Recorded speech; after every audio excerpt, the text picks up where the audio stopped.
have symptoms that sometimes affect us worse than others, that would be jeopardized, that would be increased, that would become more prevalent if a gas power plant goes in. I'm really concerned about the air, our water, oh my gosh, our water, because the data centers and the gas plants are going to use a lot of water. My particular property sits within 3 miles of where the center's been proposed. I deeply implore you all to continue this battle, to continue to, if a gas power plant goes in. I'm really concerned about the air, our water, oh my gosh, our water, because the data centers and the gas plants are going to use a lot of water. Is this AI? My particular property sits within 3 miles of where the center's been proposed. I deeply implore you all to continue this battle, to continue if a gas power plant goes in. I'm really concerned about the air, our water, oh my gosh, our water, because the data centers and the gas plants are going to use a lot of water. Yeah, we just get hacked. I think the AI is already taking over. Does that count against her 3 minutes? That was crazy. No, it wasn't. Time? That's triple time. I'm getting like a feedback on the Okay. system, I'm not sure. Do I have a little time now? Yeah, go ahead, that's fine. I paused it. I didn't know where I was. Yeah. Yes, if that's what the AI is going to bring to us, I don't want to have anything to do with it. You were I saying you just- were 3 miles from the... Yeah, I'm 3 miles from where the center has been proposed. I think it's very important that we remember that one of my biggest concerns is the safety plan for these places. We have volunteer fire people that are not equipped to handle big fires such as this might propose. Our roads will never be the same. And right now, if you drive down those roads out of Biloxi, if you meet a wide truck or somebody pulling a big cattle trailer, it's almost like you have to get one wheel off the road. TxDOT doesn't keep up with the roads now out there. So I just ask you to please be diligent and use your discernment in what you do and you move forward, because this land was given to us by God and we need to take care of it. Thank you.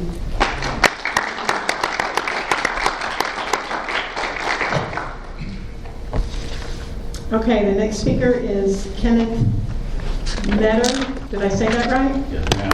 All right. I'm Kenneth Vetter. I live at 9901 Biloxi Highway, which is 2.7 miles from the Comanche Circle proposed data center. I also own property at 2016 Meath Street, just right up here by Granbury. Lived there for a while, and then when we moved back to the farm, my parents moved in there, and that is the home of my 90-year-old father. That's less than a half a mile from the bilateral. There's a lot of things that go into these data centers and power plants that go with them. We've talked about water usage, we've talked about the pollution, we've talked about noise, and a whole bunch of other things. Nobody's bringing up who are these people. Ryan Hughes, the Sailfish Development Investment, is doing the project out at Comanche Circle. You have Granbury Ready Land Partners and Bilateral Energy that's going in over here on the west part of town. Then the others I don't know that much about. I'm not going to get into those. All these are the developers and the power plants. But who's going to be operating these facilities? Is it going to be Microsoft, Google, England? We don't have any idea who's going to be operating these facilities or what they're going to do with them. If we don't pay attention, some bad things can happen. Nobody's really talked about the traffic. I spent 32 years as a police officer in the city of Cleveland. My specialty was working wrecks. And stopping distances are horrible, because nobody pays attention to the posted speed limits. During the oil and gas boom, FM4 between Acton and Cleveland got destroyed by all those trucks and all the traffic associated with it. Highway 171 between Crescent and Cleveland, the same thing. So the Commissioners Court needs to contact TxDOT and see what they're going to do about the roadways. Are they going to have these companies to assist with funding repairs to these roadways? Because all this traffic's going to tear them up. You're going to have a lot more crashes. The speed limits on FM 51 or 205 for the Comanche Circle, that's the only ways these people are going to get there. FM 56 out of Toller, 51 out of Granbury, 205 out of Glen Rose or Stephenville. Those are all farm and market roads. The county cannot do anything about the speed limits on them. The county does not maintain those roads, and TxDOT's going to be responsible for all those repairs. Department of Public Safety is going to be working a lot of wrecks because people cannot drive. I know this because I did it for 32 years. Thanks for your time. Thank you.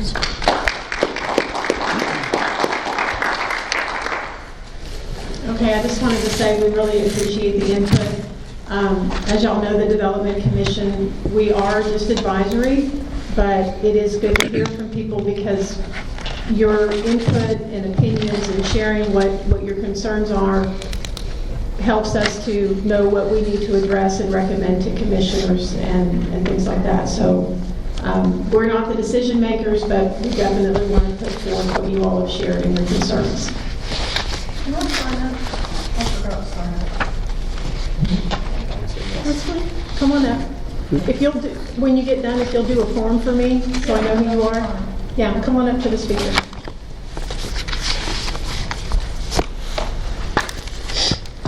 I'm Donna Kelleher. I live in Bitwater here, Hood County. And I've been spending a lot of time just researching how we fit into the overall state problem that these data centers are bringing us.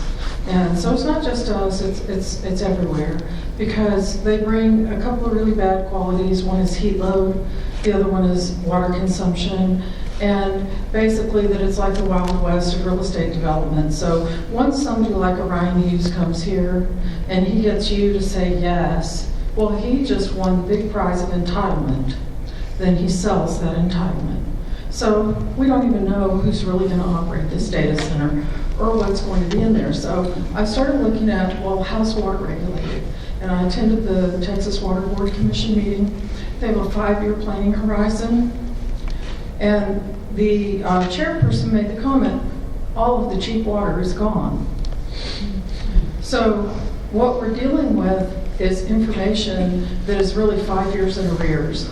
So the very fact that there's data center after data center proposed in the Brazos River Valley, all the way from here to Houston, along every tributary, is not included in the Texas water plan. And they're already projecting that we're running out of water just for drinking water in our population. So moving right along, we go to the Upper Trinity Groundwater Conservation District, okay? We're in District G. There's A through P. We're in G.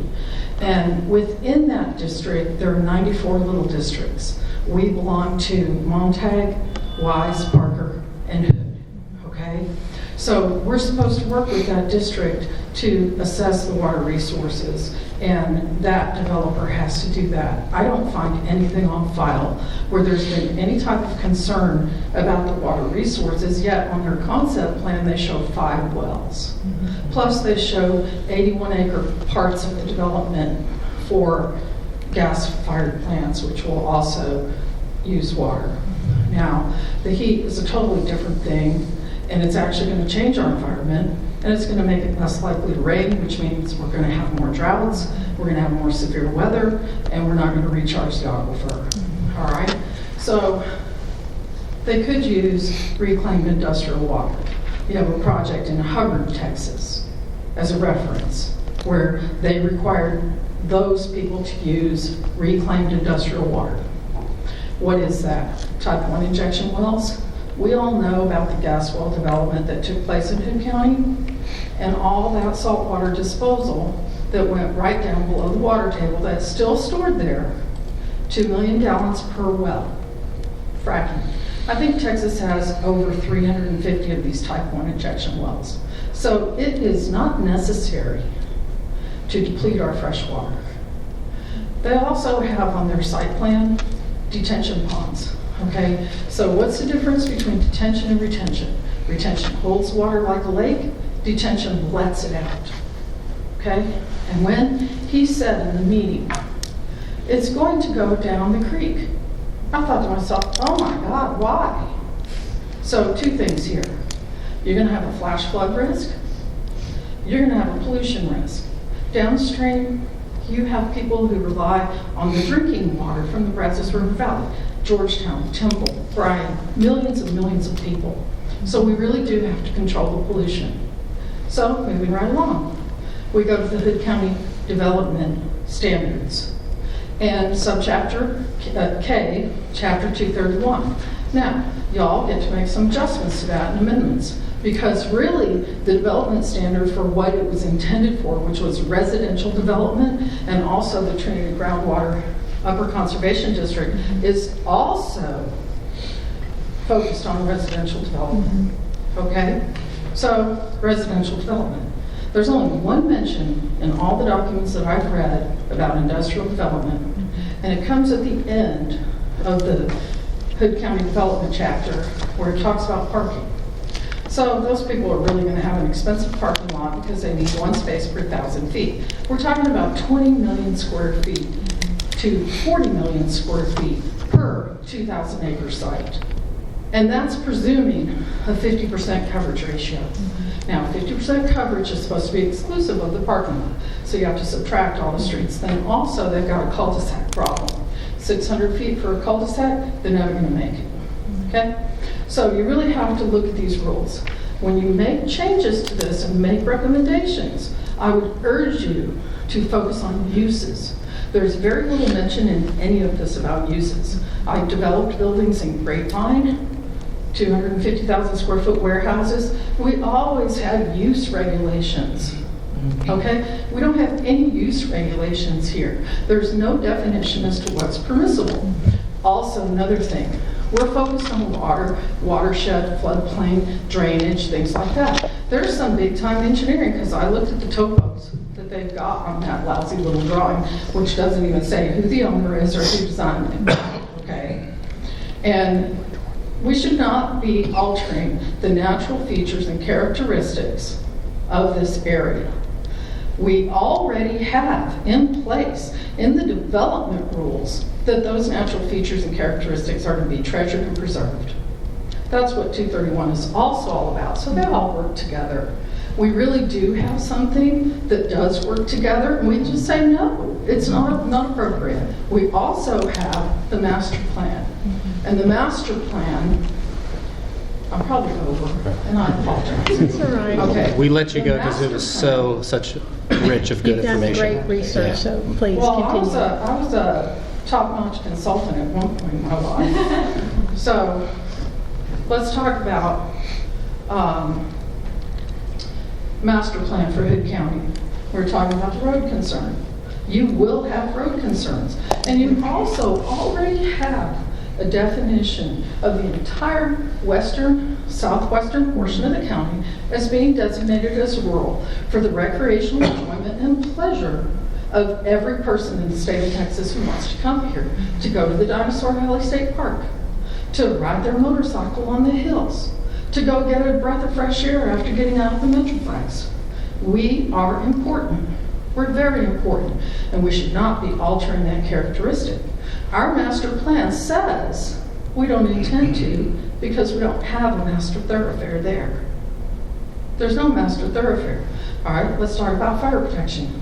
It says in there that they have to have their daily water usage plus 60,000 gallons stored on site, or a 50,000 gallon tank.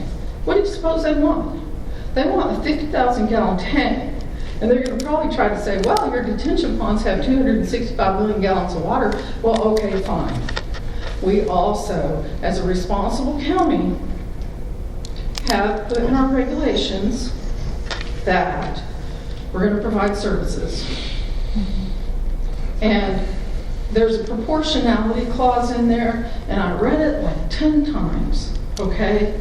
And what does it mean? I think it means, the way I interpret it, that what we have to offer in the way of services has to be proportional to what they're requesting and what the need is that is to be serviced. So let's talk about fire protection.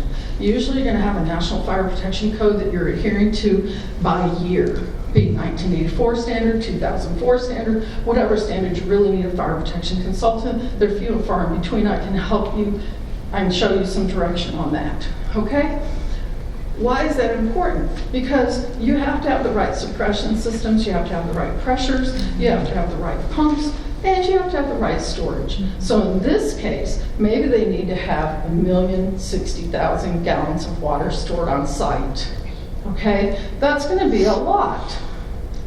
So I worry about things like that because we're really not supposed to approve something that is not in keeping with what the county wants in the master plan and what the state has designated as a recreational area. And as a watershed that doesn't just affect us, that little thing goes down into the Biloxi, which then goes down into the Brazos, which then goes downstream to other communities that are now taking their drinking water from there.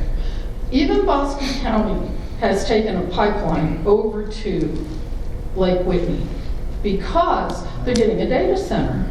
They've never had to use surface water for water before. Now they have to do that. All right, let's talk about overall. You have Abilene, Bosque County, Hubbard, McLennan County, Waco is under siege. They're even going for the Lake Waco marshland. It's like, hello, was this just easy pickings? The Brazos River Valley is key to Texas for drinking water.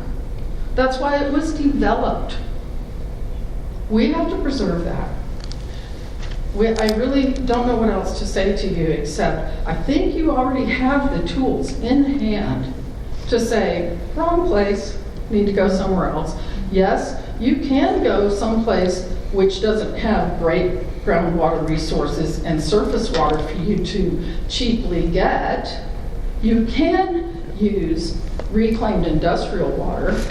They can polish the water, and the same companies that put the chemistry in there for fracking, like Nalco, they do the reverse and take it back out and make it adhere to the standard necessary for those systems. All right, let's talk about the systems. He talked about a closed loop cooling system. That's not the latest, greatest thing. It's not. Now, why do they have to have it? Because of a chip. All right? For AI to work, it's got to work fast. So it uses more energy. 10 times the amount of energy. 10 times what regular computer chips are using. So more heat, more cooling. Now, they have other systems which create distilled water. I think they're going to end up with a nitrogen cooling system. Elon Musk says in 3 years we're going to be in space where you have uninterrupted solar power and you're going to get micro. And I have a friend who says that Texas Instruments can have a photonic chip in just a few years. NVIDIA already has one. So we're talking about the clunker of all data centers. Is being requested here in County. I think it's true. And, warehousing, I worked in warehousing. By year 30, the back wall's falling off because it's the cheapest available.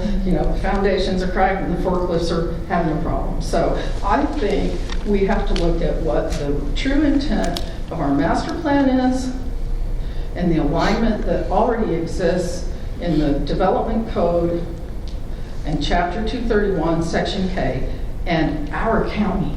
It's our county. It's our topography. It's our place to live. It's our drinking water. I live in Bellwater. My faucets will go dry first. I don't want that. It's not necessary.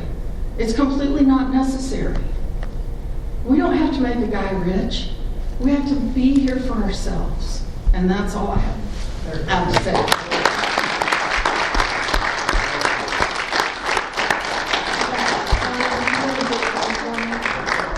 Donna, would you fill out a form for me? Oh, yes, I will. Thank you. I wasn't going to talk because I thought I had too much to say, and then I thought, oh no, I really need to say it. We're glad you did. Thank you. That surface water issue's no joke, because DuPont could sell the lake water. Yeah. I mean, it's theirs. They could sell it. Really? If they own it? We can't hear you back there. I was agreeing with the woman that the surface water is a huge issue here because, DuPont owns Lake Granbury. They can use that water when and how they want. That's like when we were under severe drought, they had to open it to send it down to down to Dow Chemical. Lake. Yeah, it's There's like Dow Chemical sold by Lake Johnson Jackson County or and whatever. City of Granbury. The water rights. But there's nothing that says they couldn't sell that water to someone else. Right? Like we live under the assumption here that they would always maintain that water for their refineries down on the coast, but they wouldn't have to. I'm not an expert, but I think they have to get approval through the BRA. When The they do that. BRA would sell their mama for a nickel.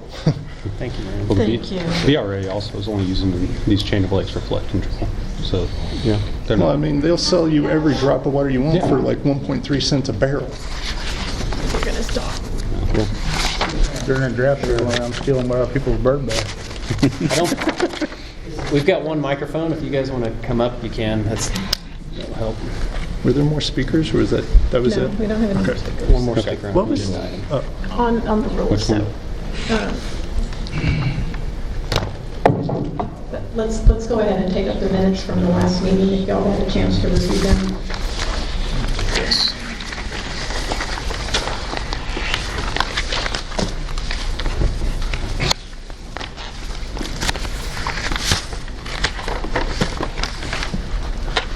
I'll motion to approve. All right, I've got a motion to approve the minutes. Do I have a second? I'll second. All right, all in favor, say aye. Okay. Any nays? Okay, the minutes are adopted as drafted.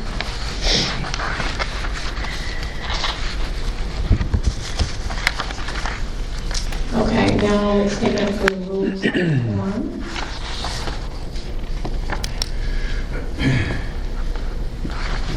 Sorry, I have a quick question about the minutes. Sorry, I thought this read differently when I looked at it over before, but this says we recommended instituting a moratorium last meeting, and that's not what we recommended.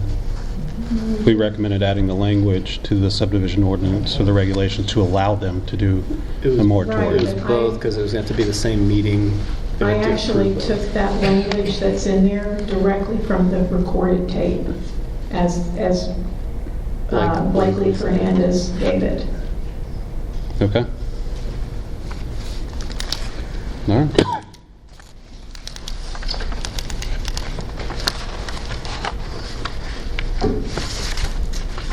Okay, so let me see if I can make this a little bit bigger.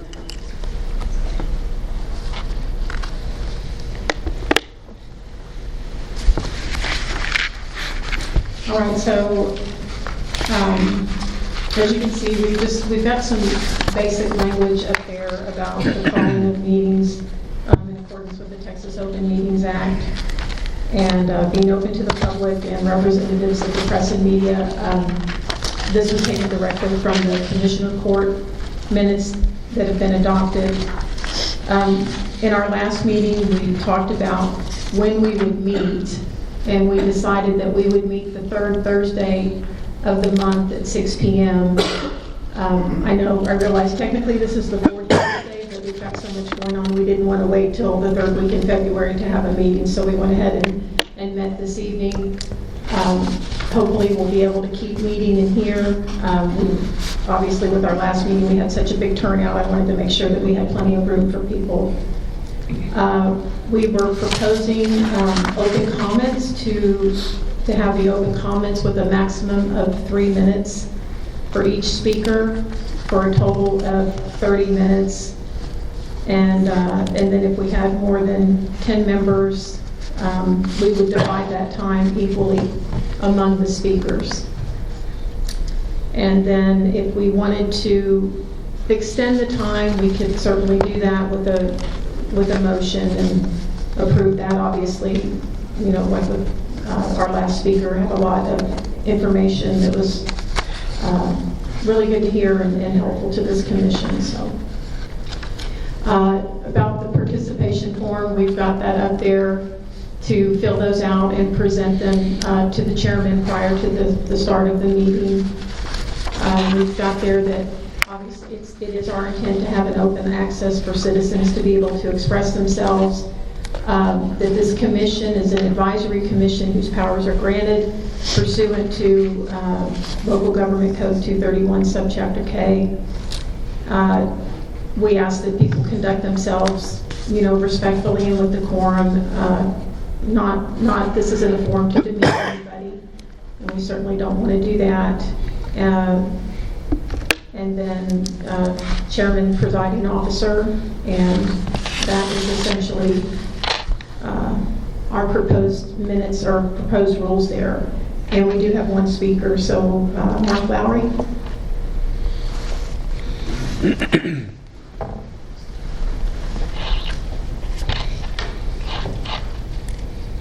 Mark Lowry, 3712 Lonesome Creek Road.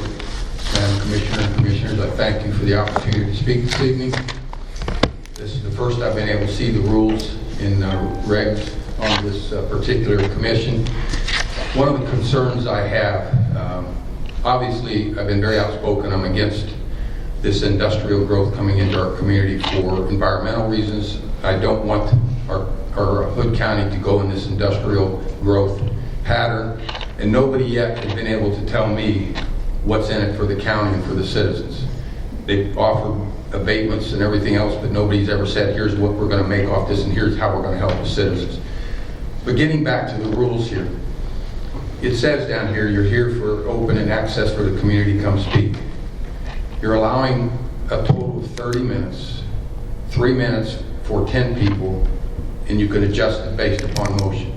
We've seen our elected officials in this community move us from 5 minutes to 4 minutes to 1 minute, back to 4 minutes to 3 minutes in all of the governing bodies. I think everybody here would admit this is one of the most passionate positions this community has taken since I've been here, certainly. I think you need to listen to the community. I think you need to have these citizens in and let them speak. Don't cut them off. What you did to Mrs. Kelleher tonight was fantastic. Nobody got hurt for her extending her time there. And she had, I think, some things to offer. I don't like it when government tries to silence the community by making it inconvenient in either the times of meetings or inconvenient because you get 3 minutes, tell us what you want to hear, and then you move forward. Give the people an opportunity to speak. This passionate issue in the county needs to be heard by the citizens that are coming to speak before this commission and before the Commissioner's Court. Nobody at this commission, nor up there, are the experts in this field and have a complete, full understanding of what this means to us as we move forward in the county. The people that's going to suffer on any bad mistakes are the citizens. You're an appointed body, and I certainly understand you only make recommendations to the Commissioner's Court. I certainly hope they have the wisdom and foresight to see that the committee wants you to make some real bite in that regulation, that subchapter K, send it to them. I surely hope that they see the wisdom in passing whatever edits you make and also passing the moratorium. This is the time when this commission and the Commissioner's Court can stand up for the citizens and go in the direction that the citizens want and the citizens need in this county for all kinds of reasons, primarily environmental in my mind. I hope they pass it.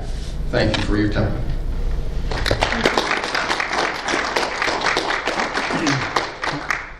Can I say something real quick?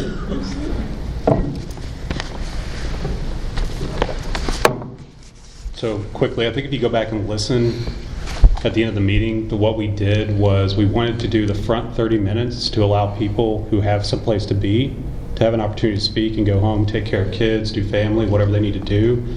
And our intention was, after we get through our agenda, because again, we are all volunteers appointed here and we have things going on outside as well, allow time at the end of the meeting, if we have more speakers, to be able to speak then. So I think maybe that didn't necessarily make it in here, but I think having a limited on the front end just allow people who have to be somewhere, they don't have to wait till the end, so we can get through our business, and then at the end we can do a full, longer spell or whatever we want to call it for public comments. I don't think That was my understanding Yeah. as well, is that it was going to be available afterwards for people to speak as well, so that they weren't just limited to the 30 minutes. Okay. So So did you decide to limit it and take it out at the end, or? I did, because I put that, when I sent that to y'all, that if you wanted to go back and have the 2, then let's do that. Yeah, I mean, I think that We would hate to be in a situation like the other night where we had 17 or so speakers and only the 10 would get to speak. So do we want to have the time limit on the front end? Yes. But then unlimited at the end? Yes. After Yes. the meeting? My, my only concern with the limit is that people come and they want us to hear what they have to say prior to us making any decisions or motions or anything like that. So I'm personally against limiting it. I think it should come at the beginning as someone who has participated in this on. So when we have items on the agenda that we're potentially going to take action on, they can speak on those items, obviously. I don't know that we don't have anything about capping a specific item, but like an open public comment section at the front, fine. But if we have something on the agenda that says, we've discussed all this stuff in the previous meeting, we're going to review and take action on it this meeting, then that, again, has its own item, similar to the Commissioner's Court. Like, you have your open public meeting, and then you can speak on each individual item. So to your case, if, let's say we get to a point where we have 4 items on there that we're going to potentially take action on or whatever, and let's say number 4 is the one that people are passionate about, we can bump that up to number 1 to allow everybody the opportunity to speak specifically on that. But if there's something not on the agenda that people want to talk about, that front end gives them 30 minutes, and then we have a back end quasi-unlimited. None of us want to be here till 1 in the morning on Thursday, but if it's some crazy stuff's going on in the county and we need to do it, we're going to have to do it. So like the back end is kind of like a more no time set. We may set like a limit on speakers, maybe it's 5 minutes, but it's no like hour total cap. And we still have the option to change it, right? Like we can vote Right. if I we mean, feel that's like we in have the- enough speakers that Correct. have We important could- things to we say. could make a motion and, Okay. deviate from the rules, but, I mean, obviously, I would prefer that we capture our intent in this go-round and all of that, and then we can, like I said, if we're in the meeting and we need to deviate from what we've allowed, then let's do that. So- May I add something else, Madam Chairman? Sure, absolutely. One of the things that I've experienced is in these bodies, they have the agenda, and fortunately I was able to look at this before I spoke. Oftentimes they let the person on the agenda speak, and then they go into discussion, and then they want to make a motion. Oftentimes, both here and at the school district and at the city meetings, I hear something said in their discussion that ignites something that I want to respond to, and unfortunately others are just like this. Their opportunity to respond back to their discussion is over with. What I would like to see is, I don't want to silence the people. You all represent the people, and I know you volunteered. But if it takes a long time, it takes a long time. It's once a month. But once you get done discussing, whether it's the Commissioner's Court or here, you get discussing the agenda, I would like to see you, Madam Chairman, say, does anybody have anything else to offer? Give them an opportunity to respond to something that may have been said, that may have been factual and important for that person to respond back to. That's how I think our government should work for us. But to have them speak, let time, then you bring an agenda up. Let a speaker speak on the agenda, and then to discuss the agenda amongst the commission, and that's it. And something may come critical out of that discussion between the party here that someone may want to respond to. That's my only concern. We got to get our community more involved. We got to get them involved in what's going on in our community. Thank you for your time. Thank you. And that may be the difference between like an agenda item and a public hearing. Because right, like at a public hearing, they do make sure there's no other ones. I think just on principle for myself, I feel like this is like a commission of the people, and whether we hear things at the beginning or the end, it's not. I don't think it's going to speed up our night or anything like that. I want to make sure anyone who wants to speak prior to any agenda items or that agenda item gets on, and I really personally just I don't want to have to rely on potentially a motion and a 3-2 vote to make sure that happens. So that's my position. So, do you think it'd be better to let them speak before the particular agenda item, like Commissioner's Court, versus the open time in the beginning? Like, my view when we were talking was that the first 30 minutes would be like the true kind of open mic time. Okay. That was sort of, I think, my vision. Okay. Not necessarily on particular just items, open not on comments. item 4. Correct. I guess that was my vision. And that's and the form is designed like that, like, you know, which you can either put open comments or put kind of mimic the rest of the commission. So do you think, I think what I'm wondering, would it make sense to leave an open for people that want to be open, and they could check the open box, and then... And not have it, and just not have a time limit on that, just let people... Yeah, but maybe the limit, I think what would maybe be the control just from it being too much is they would have to either pick open comments or a particular agenda item. I guess so that they don't speak twice. Yeah, like if you're going to speak on an agenda item, just speak on the agenda item. Leave the open for someone who has something to say that's not on the agenda. I also think with Unless regards you want to speak on 2 items. right, you could have commentary on something and then one and separate. Yeah, 100%. Like, I don't think you should be forced to cram everything you need if you want to speak on both items in one necessarily. But to Mr. Lowry's point about discussion on an item,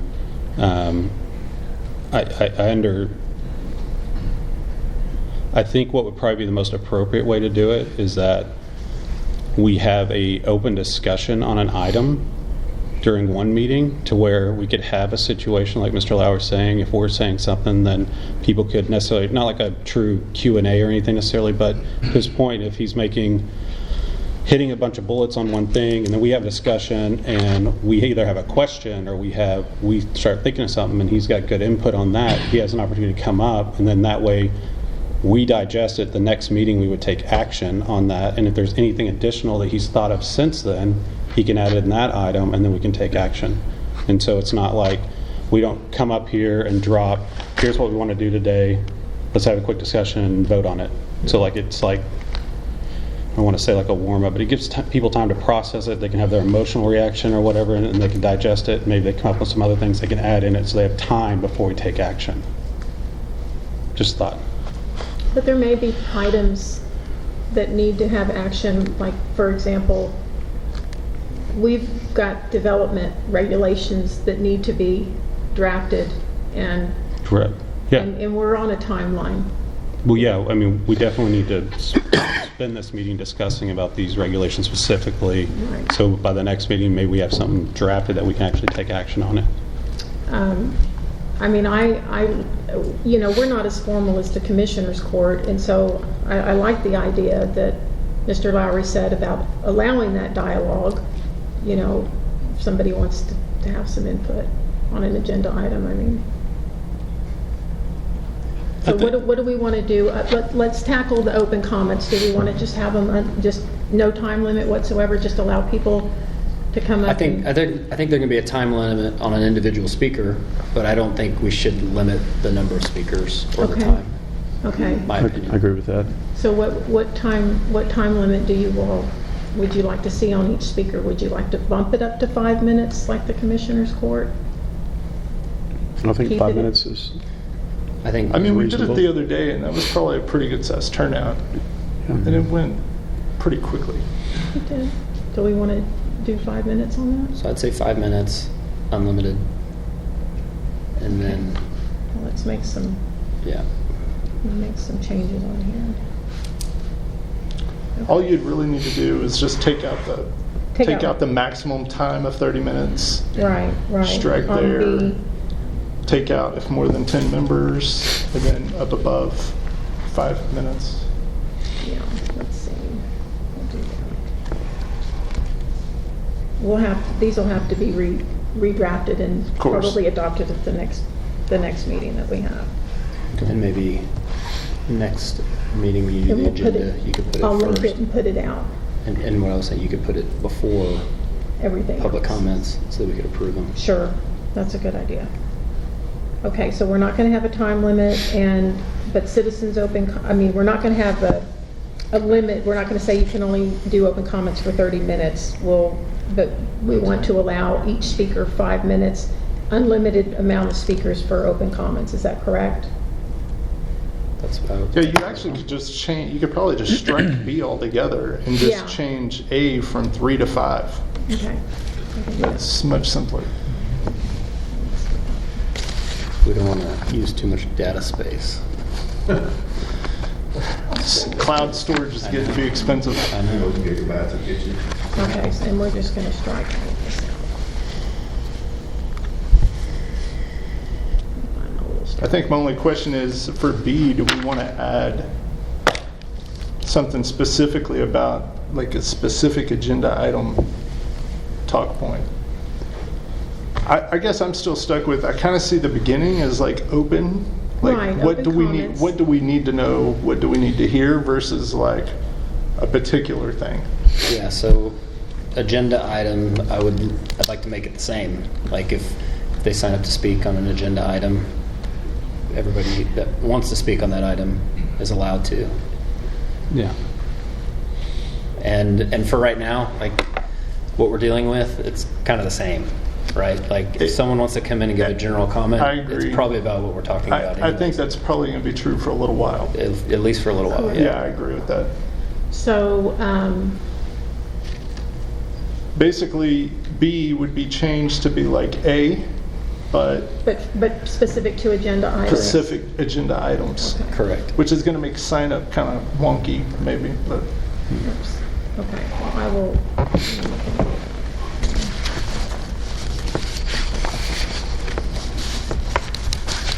We'll have to change the language on that. So we'll make this one specific.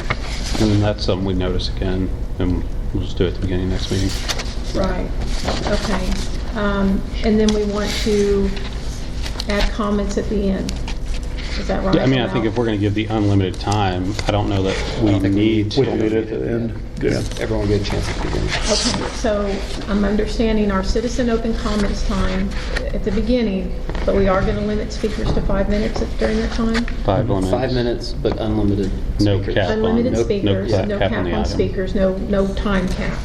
Okay, and then for the agenda items, are we going to Same. kind of the same 5 minutes, unlimited number of Yes. speakers? Yes. Okay. And then do we want to have any comments, open comments at the end? I don't think so. I think what we just put in place here takes care of that. Okay. Does anyone in the public have any comments about what we're talking about, the proposed changes to these? On the speaker form you have in front of you, where it says to list which Agenda agenda items. item you wish to speak on, that I think might be confusing to some people. Okay. That they want to speak, On one or the other. but when they do that, they put down a topic. But they want to speak in open mic. The open Right. forum. So if they had if you had like a checkbox for if you were to speak Open comments. forum, Yeah, open Yeah. comments, right. Yeah. and Okay. then you have agenda item 1, 2, 3, whatever. Have them That listed might on the be- form, and then they could just, well, I might think be better. you could probably do one for open, okay, and then one sort of like this for agenda, and they could write And they which can ones fill they it in. wanted to. okay, Yeah, that's just- kind of what I was saying. They need to be able to differentiate between the two. okay. Can And they talk about that agenda item leading into that open comment? I mean, I don't. Open's open. I would say, you know, like in Commissioners Court, when if somebody wants to speak on more than one item, they do a form for each one. Right. And so I would think we could handle that the same way. If someone wanted to do open comments, then sign up for open comments, but then if you also want to address an agenda item, then sign up under that as well. So you just repeat. But the agenda item will come At a later time. in the meeting, yeah. As far as organizational purposes. Correct. May I interject something? Yes, please, come on up. I'm sitting here thinking about this, and this is sort of stream of consciousness. I have not thought it all the way through, but I like the idea about the general comments at the beginning. That way people can say their piece and what they want to say. That's what's on their mind at the time. But then when you start going through the agenda items, and I agree with Matt that this is really one topic, you know, really.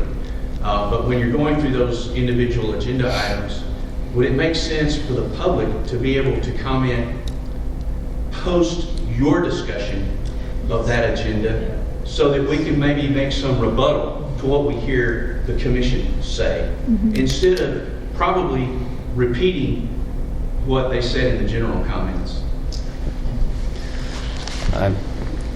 As someone who attends commissioner meetings and AMUN meetings, I like the idea of that because it really would make me feel as a participant like I've had a chance to let them know how I feel, and then I've let them have a chance to know how I feel on their discussion. And So how would we? I think. And I do like the idea of the dialogue, but what? Probably, like, if that's, we could speak, so normally in Commissioners Court, if you speak on the agenda, they go first. They go. So maybe just an idea would be us to discuss first, then speakers on the agenda item, and then it comes back to us. Okay. Yes. like we can't make any debate, motions. so it's like we could discuss. We have a discussion, then we open the public hearing. Public comment, and then we would go back, basically, and we could discuss again and make motions. Okay. It gives the public at least the opportunity to hear. respond to things that you guys Okay. are saying on a particular topic. Okay. Because it may be in agreement, you know, go team, or it could be, wait a second, I don't think I quite agree with what was just discussed there. Well, I think it may. Give the public that opportunity to interject. Well, it may also help them, like if they have 10 minutes worth of content they want to talk about in 5 minutes, they can tailor that to hit the items that we're discussing if they can answer them. So they don't feel rushed and get halfway through and they had this gem sitting at the end that would have been great at the front, but you didn't know what we were going to talk about. And now you know, so you can kind of restructure your comment, actually to address those on the front end if you have time left. Obviously, say whatever you want to say. So we'll open up a discussion first on that agenda item, then open it up to speakers who have signed up on that item, then discussion again, and then, And that's it. And take action. That's what Robert suggested. okay. Okay. I just was making notes, so when I go back I and, think at the beginning of that sentence, you need to say whose discussion, so you say commissioners. I'm making notes for myself, so when I Yeah, go back and redraft these, First, I'm just taking some notes on that. then the speakers. Okay. And then, The only other thing I could think of we could do is, like, before we start, A work session. we could go through the agenda only discussion, like before we started the meeting, basically, where we discuss, they could hear us, then they could speak before each agenda item, like before we came into, like, actual meeting, if that makes sense. So in a lot of council meetings I've been to and things I've done, they have a work session okay. 30 minutes before. Some of them have the day before, but like usually it's a 30 minutes before. It's an open public meeting. There's no public comments. It's a work session where they talk about everything. Then they start the actual meeting, so then citizens get to hear all the discussion on items. And maybe they don't even have discussion. Maybe it's like, we're not going to discuss the minutes, right? I mean, obviously I did today, but that's not going to be standard. But we would discuss whatever items, generally or whatever, and then we can roll right in the meeting so they, they're kind of prepped and we can use that front 30 minutes or something for that. Like, it's a work session, typically is what they've been called, but I like the first idea better. I think it's just simpler, and we go item by item. It would be more linear. yeah, 6 one way, half a dozen to me. Yeah. And I don't think we're ever going to have like 30 items on this agenda, so I can't imagine that. so I think it won't be too complicated just to keep it the first way, but that is an option. So Okay. I think to simplify all the work you've already done, I think maybe the first way is the best way. And again, unlimited on the front end, 5 minutes speaker. Each item, you can speak for 5 minutes. We'll have a discussion before we open the public comment. Open the public comment, allow the public to weigh in whatever way they see fit. And then we'll close that or whatever the deal is, wrap up a discussion and take action if we're taking If we're action. taking action. I like that. And then there may be something that we're planning to take action and we'll table because of the comments, Yeah. retool, so we That's come kinda back what I was again, thinking. have the same thing so we can incorporate things that are put in, because Yeah. we'll have to post it again. Okay. So, My gut feeling is the information in the room will undoubtedly be better than mine. yeah. So, Okay. The smarter you are, 100 people to 100 people every time. yeah. All right, so do we need a motion to redraft these rules, or I think we'll just address we it? probably just need a motion to table the item, Okay, or whatever we want to do, take no action, and be just like, that would be the motion. okay. Somebody want to make that motion? I'll make a motion to take no action on the rules. I will second that. Okay. All in favor, say aye. Aye. Any opposed? Okay. All right. Ladies and gentlemen, this was an excellent way you did this. Thank you for listening. Thank you for discussing, and I think you came to a great conclusion. Sir.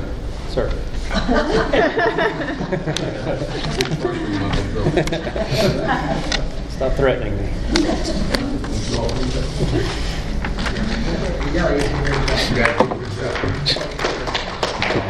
Thank you. Okay. So what I wanted to do now was talk about some things that took place at the last Commissioners Board meeting on the 13th. As you know, the first meeting that we had, we wanted to recommend to the Commissioners to set a date for a public hearing to consider changes to the regulations to allow for a temporary moratorium. And the Commissioners agreed to do that, and so that public hearing is going to take place on the February 10th Commissioners Board. I believe that notice will be coming out this Saturday's paper. And so I would just encourage everyone to spread the word and pack the house. Okay?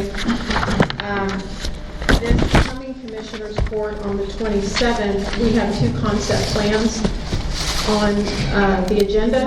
The one for, I think it's AWS, and the one for Pacifico, which is the proper one across from the com. So I would also encourage anyone to come up and speak to that. There will be there's a public hearing on both of those, correct? So there'll be a public hearing just like the other one, and of course we'll be asking the court again to probably do a conditional approval like they've done on the one for Comanche Circle, which I'm gonna share with you all what went to Mr. Ryan Hughes via email yesterday, and what's being expected of him under the commissioner conditional approval of the concept plan. I think we're in agreement that a concept plan is just theoretical, that it's not binding, and so We are in agreement. the development department. I'd love to hear from Clint on that. You want to talk about and speak to Well, it's that? never been used for anything like this. This has always been a site development plan, but because that wording was there, that a concept plan is required prior to a site development plan, we did it. And it gave you all a little more time to try to do this, but the concept plan is basically for a subdivision. That's why, if you read the purpose of a concept plan, it's all based on densities. Well, there's no residential development going on these sites, so yeah, they meet the density. So, So it's outdated. Does getting the concept plan in, get them in before the moratorium? that's a lawyer question. They were trying to, like Clint was saying, apply the subdivision regulations. The data center development is not a subdivision. And so the argument being made back to Mr. Hughes, and I guess perhaps anyone else that's submitting a concept plan, is that you don't fall under, is it 232. Local Government Code 232. They're exempt. So, So what does that mean? Platting, with dedication of streets, dedication of open spaces, that's all done through platting. They're exempt by state law from 232, which is platting. Got it. Because they're over 10 acres. And how does that relate to because I saw your email and I didn't really understand. We have no building codes. We don't have a population of 250,000. So what we're looking at is y'all come up with an ingenious way to try to protect our water. Yeah. Everybody talks about the water quality district. Even in floodplain, you can't absolutely tell somebody that you're prohibited to do something. That's called a taking. You can say you can do it if you do this. What you do is give them a hurdle. It's going to be so expensive that it's not feasible. There's no way to absolutely, even in the water quality district, we say RV parks and multifamily housing are prohibited in the water quality district unless you have public water and public sewer. Well, they're smart enough that they're putting public water and public sewer in there.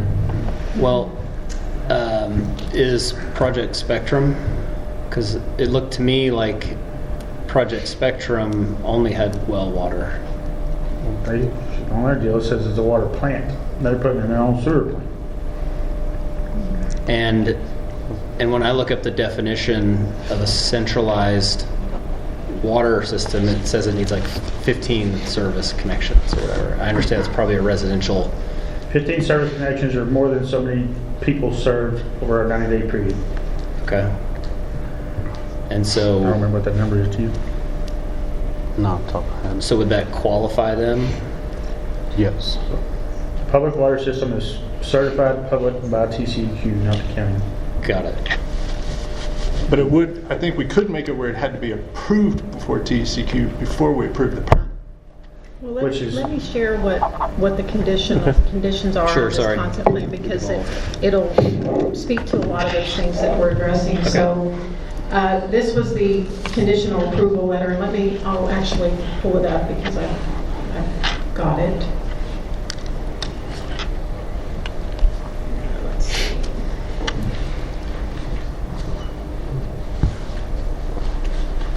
So again, this was emailed to Mr. Ryan Hughes yesterday. I know that says the 16th, but it actually was done yesterday. There was some other tweaking that went on to it. But one of these conditions are being asked to be met within 45 days. The first is, and I'm just going to hit some of the highlights, a comprehensive drainage plan regarding development of the property and how they're going to handle runoff and things of that nature. So again, within 45 days. The rural land district, he's being asked to demonstrate how the project will protect the rural character of the rural district. Wastewater treatment plant, being asked to demonstrate that the proposed use does not generate wastewater. For the on-site, did I miss a page there? I guess when it scanned, it didn't pick that up. Okay, I apologize. For the on-site power plants, he has to produce the concept plan for each of the planned power plant facilities that are going to be at his site. The water facilities, he has to demonstrate the water needs for the project, the water needs for the on-site power plants, and demonstrate that there are adequate water resources to meet the needs. On protection of the physical environment, he has to demonstrate that the project will not adversely affect the physical environment, in particular the water quality, He has to show compliance with the Upper Trinity Groundwater Conservation District, and also requirements for protecting the underlying aquifers and preventing groundwater contamination.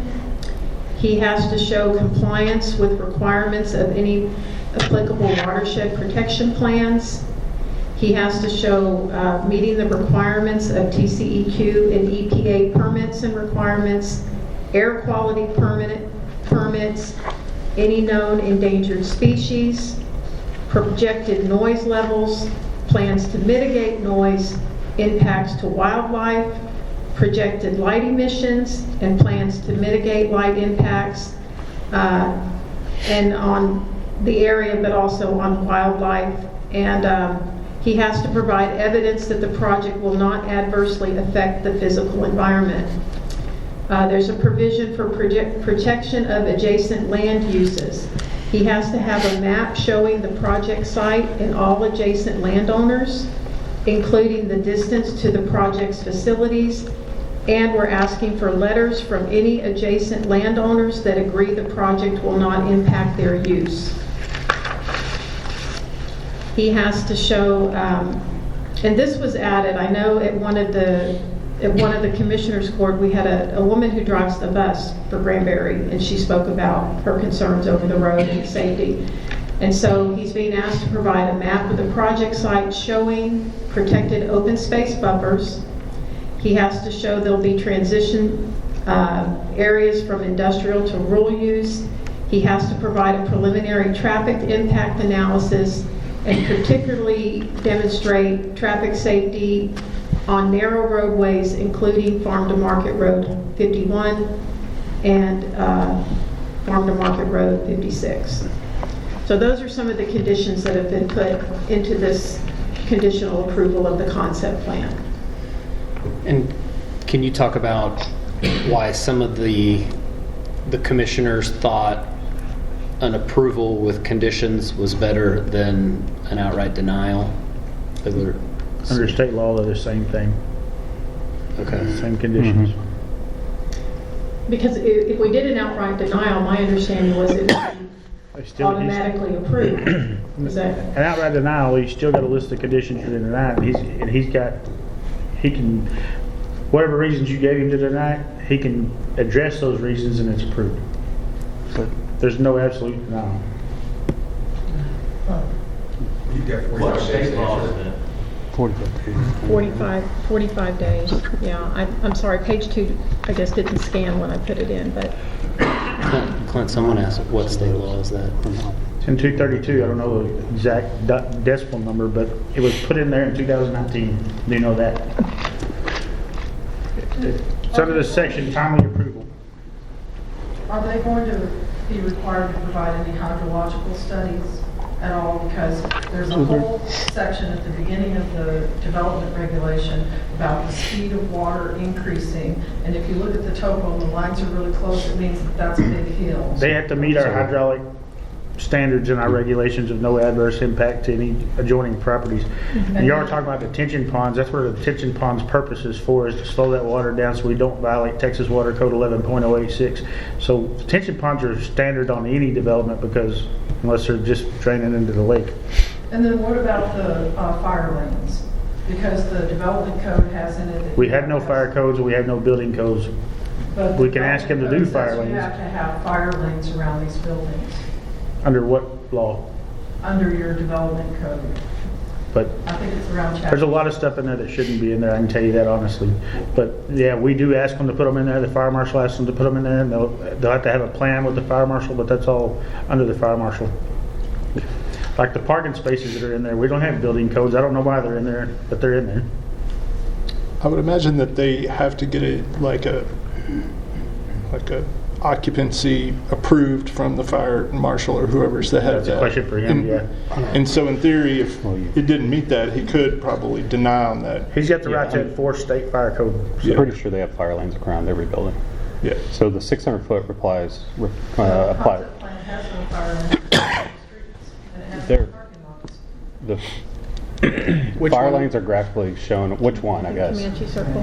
The Comanche Circle has no streets, no fire lanes, and no parking lots. They're not platting, they're Right. not required to dedicate any streets. Right, The they're whole, not dedicating anything.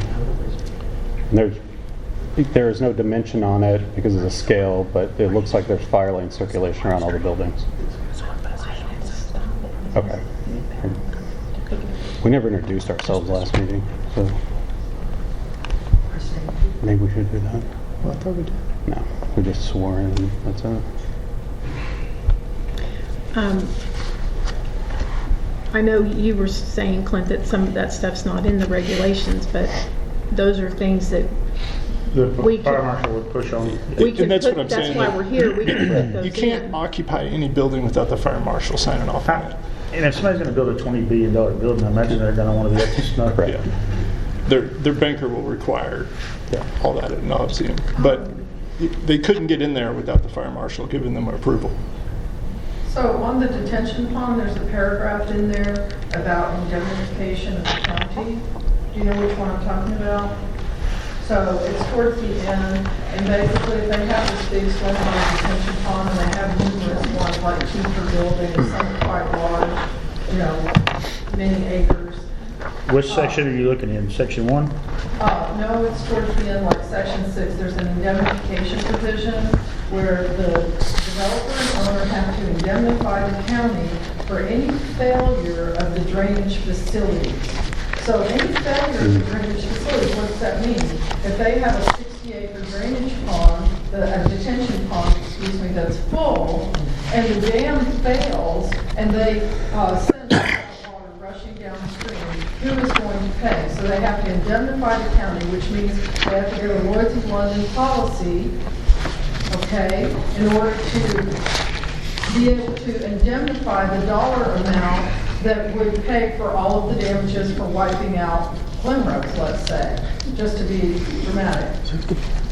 But there is an indemnification paragraph in there, and it is supposed to be provided by the owner. So who is the owner?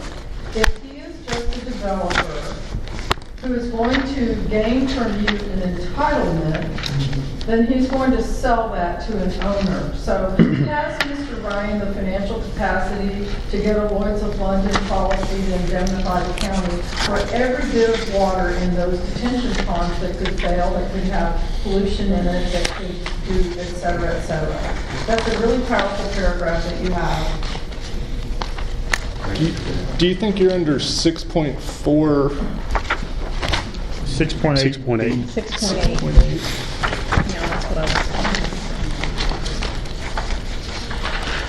There's just a lot to read. But it's towards If you the read end. that, it says they may confer it to the time of a preliminary plat or infrastructure development plan. Well, they're not doing a preliminary plat. They're not an RV park or a manufactured home community, so they're not doing an infrastructure development plan. I don't think that that is exclusive of that. It's under the drainage provisions. Yeah, drainage facility standard. It is the sole discretion of the Commissioners Court may defer the comprehensive drainage analysis to the time of preliminary plat or infrastructure development plan approval. The preliminary analysis will still be required for the concept plan. They're not doing either one of those. They're doing a site development plan. Right now, they're doing a concept plan, but they're not doing a preliminary plat or infrastructure development plan.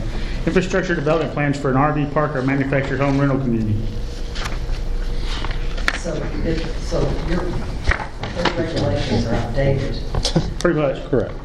And so my understanding, my simpleness, is it's outdated. It doesn't really conform to the So it has to be adapted. adapted or changed or modified. Which is what, What you're doing. That's what we're doing. Okay, but when all that is said and done, and all those 7 or 8 things are done, who in our good county is there a county engineer or somebody to actually account for all that? Those are great words, but who's the person that well, makes sure this happens? one of the things that we need to consider as the commission is engaging the services of an engineering firm Okay, so to do these. And so, and we're, I was suggested by the attorney, one firm to use, but I gotta talk to the purchasing director to see if that's under our contract or if I gotta do RFQs. yes, but that is being discussed because we realize that we is need a that lot. technical expertise to be, in the studies and all of that, to be able to support the To changes that we verify want to this, make and everything. And just so everybody's not shocked, it's not gonna be cheap. It's not So what- in Bentwater, Approved. we have ponds in Bentwater, and, it was interesting to find out that TCEQ has authority over those ponds. And why wouldn't they have authority over these detention facilities? Tyler? Are those wet ponds? Yeah, the ones from the original JT Ranch? Oh, from Tanton Ranch? Those are considered waters of the U.S. They're on the Yeah. U.S. maps set, they're actually marked as a wetland. Yeah, and depending on, well, we don't need to talk about dams, but I'm not 100% sure why they are, but they're wet ponds, and they're jurisdictional, tied to either a channel or something that goes to the lake. They're probably jurisdictional. So does TCEQ have anything to do with the Detention ponds, no. Detention ponds are dry. They're a BMP, they're a stormwater management tool. So, I've got a question on that. I've designed several areas. TCEQ has been involved in every detention pond on every dairy. we all have, like, your slack ponds? Yes. Yeah, 'cause And even their surface water ponds. Right, for the runoff from the cattle and all that stuff. TCEQ has to approve the volume, the height of the dam, the runoff, or what are you gonna call it, discharge, they call it, the freshwater discharge. And they have those ponds that I'm an electrical engineer, but I've been involved in these on the pumps. They have to line those with a minimum of 170 millimeter lining, which is Similar for- it's Yeah, but It's it's an a inch and slack pond, it's a different. 3/10, I guess. So would TCEQ Ain't that what y'all be got to do too? Yeah. involved in that? I mean, if they were a dairy, or if they were a pig farm or something like that, where you have, I mean, Slaughterhouse. yeah, slaughterhouse or something like that, where you have these basically, and I'm by no means an expertise in this specifically when it goes to dairies and stuff like that. That's Yeah. well, again, like all the Same. frac ponds have them. Yeah. Yeah, I mean, any pond on that. Well, it'd be similar to like a lagoon or a cesspool or whatever you want to talk, that's what I'm saying, but Detention ponds. They correct. gotta but do that around transformer, like. a detention pond is transfer purely stations or whatever. stormwater management for runoff. And so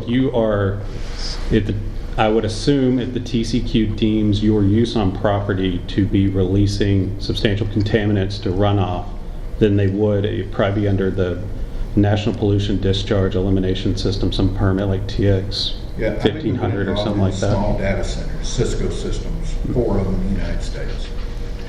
The suppression system on the fire I want to bring up is generally argon gas. Argon gas is what's in the filaments of your fluorescent tubes, correct? That's argon. That's right.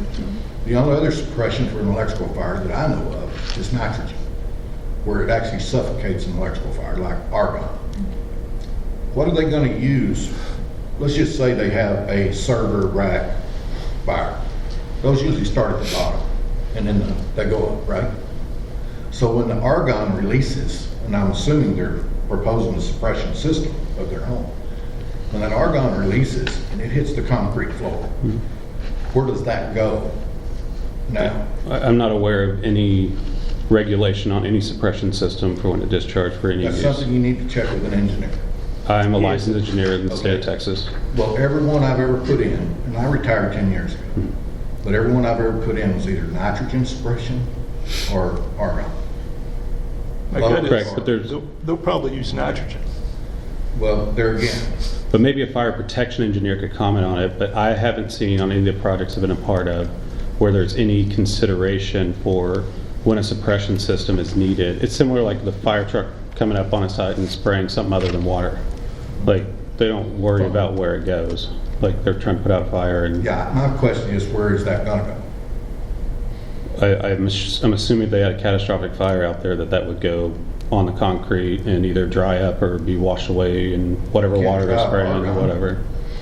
Well, I don't know what happens with argon in the event of a catastrophic fire. Like, I don't, that's not even looked at in the projects I'm a part of, like, we don't even look at, maybe a fire protection engineer could comment on it, but like, from a civil engineer perspective, we don't contemplate any of that in the stormwater runoff system. So in the oil field, if you have something that breaks and you have it hopefully caught by your retention system, it then gets skimmed off and carried off chemically. Well, Right. in a process of that. I mean, it may not be great, but it's Yeah. what's attempted to be done, so I assume. And they may have, it would like be in the similar storage areas of it, they may have like a turn-up lip or a berm, like you're saying, like they do for like an above-ground storage tank or whatever. They have a self-containment system if they leak that keeps it out. But once the suppression system's active, because there's a catastrophic fire and it's kicked on the suppression system, I've never heard of like a tertiary containment system outside a building for that. Okay. You have to be able to contain the contents of the suppression system. Yes. I know we did that on In- the Cisco systems. Okay, in the building, correct, so MEP and fire do They that. went into like a septic system, Okay, if you can imagine that. so like a, Single underground containment system. so all their stormwater went into, No, they had floor drains Yeah. in the building. That in would, the building. Correct. that'd be under Every TC. 40 Okay. feet. Yeah, so I thought we were talking about outside the building. Well, in that, stormwater. that goes into, well, that was on my dairy. I'm talking about, that goes into like a concrete vessel, 2 million gallon concrete, whatever you call it, pond. Then they would have to bring in, and this happened, we had one rack server fire, and this was in Cedar Park, Texas. And the servers, you know, a rack's this wide, servers are this big, this deep. It started in the middle, went up, set off the fire suppression system. The argon gas is under a highly pressurized tank in each server room. That goes up and it's directly over each server rack. So what happens is, when that heat detector goes off, and it's not a fire detector, it's a heat detector, goes off, it releases the argon on that server rack, right? Then, okay, they come in, they try to vacuum it up with they call it a HEPA vac, which is kind of separation. But the powders, once it hits the floor that goes in, they generally would wash it into that drain, going to that like septic tank, and then they would hire biochemists, whatever you call it, and they'd come in and pump that tank out. I don't know where it went from there. That would all be under TCQ regulation. That's what I'm thinking. I'm outside the building, not inside, so that's Oh, why. okay. It's like, I'm sorry. I've never contemplated from And a as a civil county, we engineer don't have perspective. any building codes, building inspection, building permits. Like I stated, we don't meet the population requirement, so you got to deal with outside of the But the building. state does have. But doesn't, can you- doesn't So the we're- fire marshal so we're talking about adopt some of the detention. NFPAs? I just thought we were talking about detention bonds, so. I mean, it was He can just a enforce any question code the that state's adopted. been bothering me a while. He can't create his own codes like a city, but he can use the state fire code. I would say that the reason it's going to be there is not because of a code, it's because their own financing is going to require it. Well, that too, but I know Cedar Park, when I designed the electrical on that facility, which was not in a really industrial park. It was, back then it was county, okay? It was north of the city, and it's like, it was like a 2-acre building. We had, Cisco had 4 of them in the United States. Each one of them contained 1,200 servers. Those 4 sites did all the banking, money transferring, your bank account, commercial, Wall Street, for the whole United States and Europe. 4 facilities. I'm thinking gigabytes here, and I'm thinking all these servers now. This is uneven reasonable to have these many data centers. Even with AI, I know it's got to be faster. I know it's got to be more, quote, gigabytes. I just can't imagine, and the fire suppression has to be, like I said, the insurance company probably requires, but I know the state has separate policies on electrical fires, wood burning fires. Here, you can't go out and burn a tire anymore. One of the things, if I may, every time I go to a meeting, I hear somebody, just like this gentleman over here with tremendous amount of knowledge and experience. It tells me two things. One, our codes are outdated. We got to do everything to protect ourselves in this new generation. And I think we have to slow down. Whatever you guys can do to update those codes, apply it. Because as just gentlemen, I think where the point was, if everything don't work exactly right 100%, that stuff's going to get out into our environment. And it's dangerous. And I think like everybody else here is pleading, let's slow down, let's get an understanding, update our codes, challenge them at the state level if we have to. Because this stuff's obsolete. What we're going into now is what Star was for us in the 80s. Yeah. Well, who was it sent up 2 satellites just last week, full of servers for AI? Should we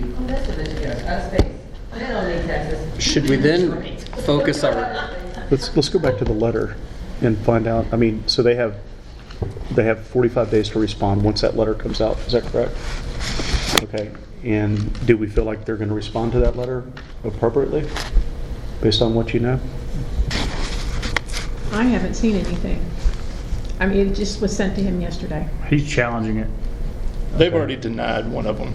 They've already denied turning over one of the things requested. Okay. And so what does that do? He's challenging it under 232 that says we're not allowed to give him a time limit. Which is the subdivision regulations, which we assert that doesn't apply in this situation. Well, it does because 2019, that's all the 232 that he's exempt from is the platting. It says that we cannot make him plat, we cannot make him dedicate streets, all that. It doesn't exempt him from the whole 232. The timely approval of a plat, all that stuff is put in there in 2019. It says specific session, conditional approval or denial, response time.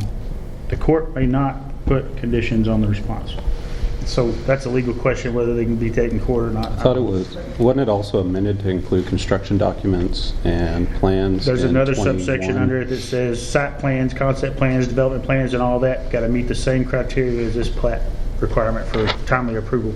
So they'd have to do site surveys, engineering studies. The concept plan, the regulations do not require that. That's all it's site development permits. So like most of these conditions are already satisfied in the site development permit submittal, and the other of these conditions, I don't think the county has any authority to put on them, but they're doing it, so we'll see. Because it's unincorporated.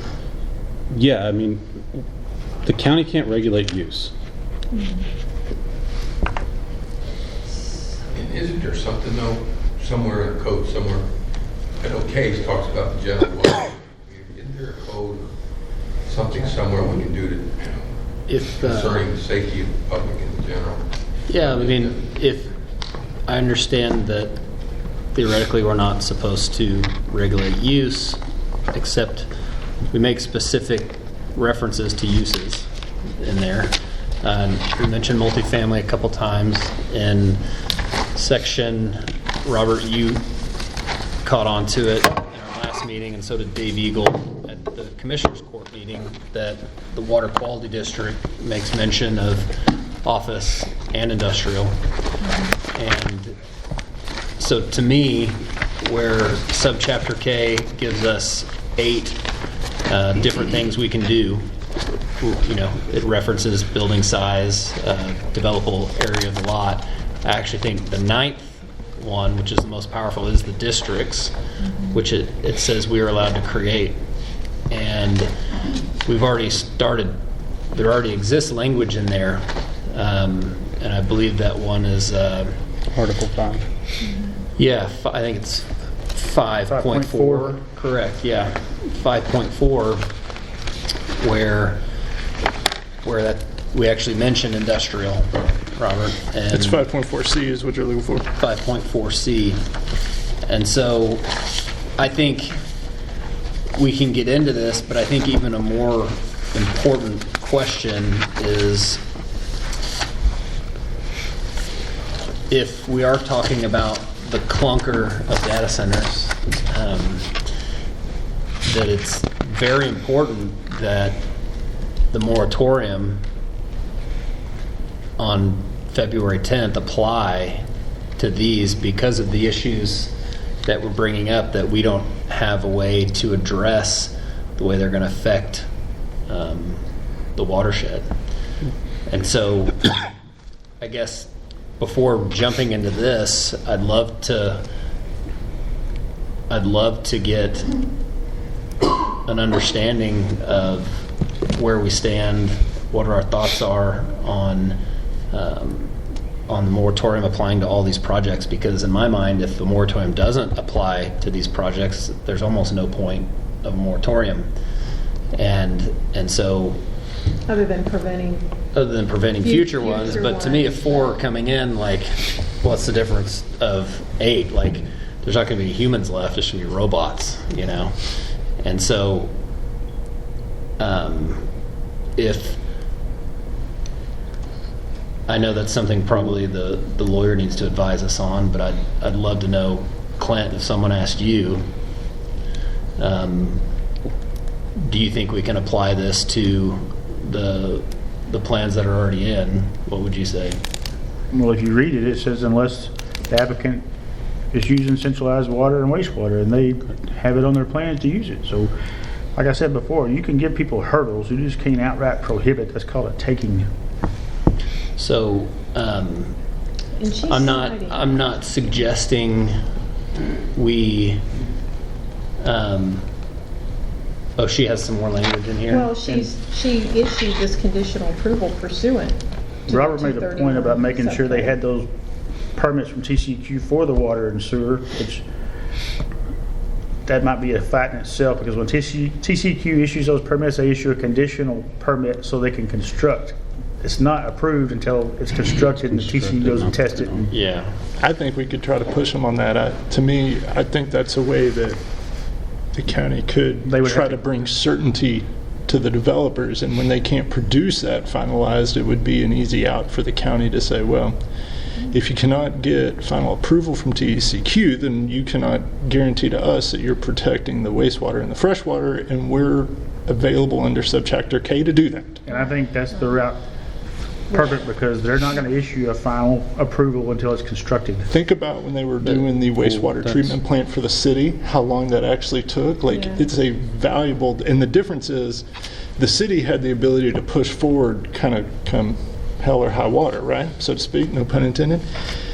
But a private entity that's trying to do financing and get customers and gets tenants, if they see a 2 or 3 year delay, they're going somewhere else. Because they're not going to get that final approval until it's constructed and TCU can inspect. You want to go over the city don't even have to final approval yet. I mean, I guess That's a taking. You can't put a rule in that says you can't get approval to go develop until it's accepted, but you can't get accepted approval. until We you just want to see build that it. you have approval. Correct. I think the conditional approval, I mean, it's fine. They should always be able to submit for a site development permit, because then it gives the opportunity for the county to review and opine on it. But the final approval of a site development permit is contingent on the conditional or a letter from TCEQ saying that the discharge permit is accepted and deemed approved or whatever, or conditionally approved or whatever. They can move forward to construction of the wastewater plant and their discharge permit. I got an RV park that's conditionally approved right now, and they got their conditional approval letter from TCEQ to start building the public water system. But they will not have final approval until it's tested and built. I think we could put that, and if they wanted to try to drag the county and TCEQ into court to try to fight over it, they could do it. But I think my point is that would probably actually stop them, because they're going to say, how would we ever get out of the litigation? It becomes unprofitable. So I have a question. The way we define data filing, or what is it? The way, I apologize.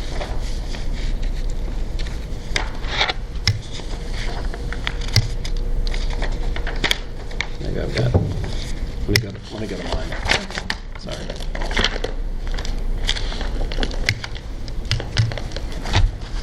Are you looking for this one? I don't know. That's like it didn't have all the sheets. Look it up.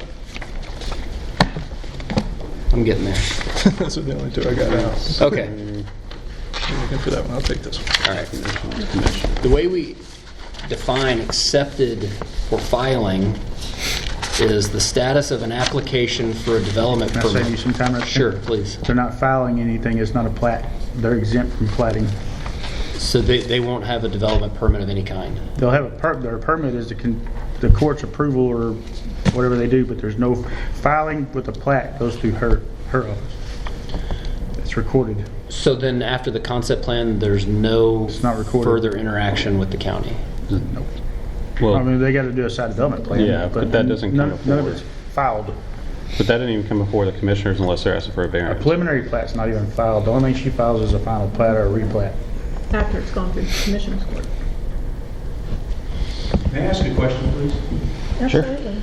Who can file a concept plan and then follow on a site development plan? Anybody. I mean, So I can file a concept plan on someone else's property? Just because most people ain't gonna spend the money on it. I mean, I there's might be able to purchase that property?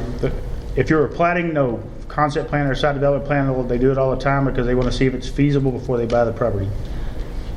It's pretty normal for any kind of commercial development that they're going to go in beforehand, before they buy the property from the landowner, and take it to whatever municipality that they're going to come under and say, this is what we would like to build. We want to build a Kroger, we want to build a hunting store, or whatever, and it'll get approved or not approved. So does the developer need to get authority from the landowner to do that? Some sort of... If he was platting, yes. Agent of the landowner? If he was platting, Well, in the regulation, it most- says it has to be the owner or the authorized representative. Most of the time in their agreement for purchase, it's written in there that they will agree to whatever Check submittals that. they need to do. Well, he said he has letters of intent with, I believe it's 3 landowners. and those 3 landowners have been to all the meetings, so I know they're aware.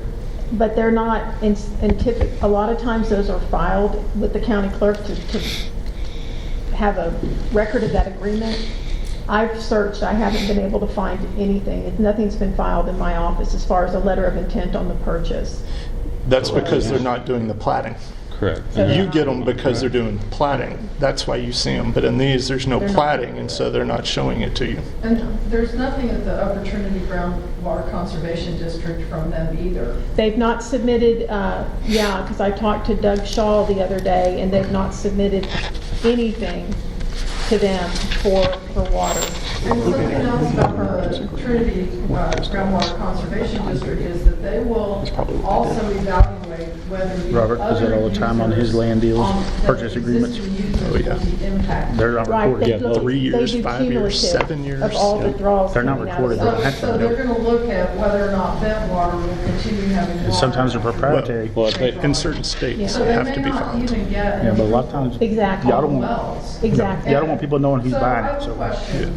So on the proprietary. Upper Trinity Conservation Groundwater District, they have on their website that they are Yeah, partnering with Georgia. Parker County, Montana Really? County, and Wise County, and So there's nothing under the- mentioned. So what is the collaboration between these other counties and them and that we don't have? I'd have to look into that, because I'm not aware of what Yes. the collaborating with Montague, Parker, and. We have representatives that sit on that board, Lusk and do have- Jared. Mr. Lusk? Yeah, and Bob Mr. Lusk is R for us. and Jared Reynolds. Gerald. Yes, Jared, Mr. Reynolds. Jared. So I don't know if there's some sort of a process where it's like you apply to both at the same time. You can't double dip, so the county, whenever the Upper Trinity was formed, gave the permitting authority and the water control over to the Upper Trinity. So they control the water. They will make them have to do a groundwater, our regs require a groundwater study for over 10 units, or 10 lots, basically, because most time we're doing lots, it's a single-family residence. But their requirements are through the Upper Trinity, that groundwater study got to meet their approval. And I noticed one of the notes on here about a traffic impact analysis. The traffic impact analysis will be required by TxDOT, because those are TxDOT roads. and TxDOT will look at County construction. roads. I So just have a- can we, Go ahead, Mark. can we adjust our codes? Why can't we adjust our codes?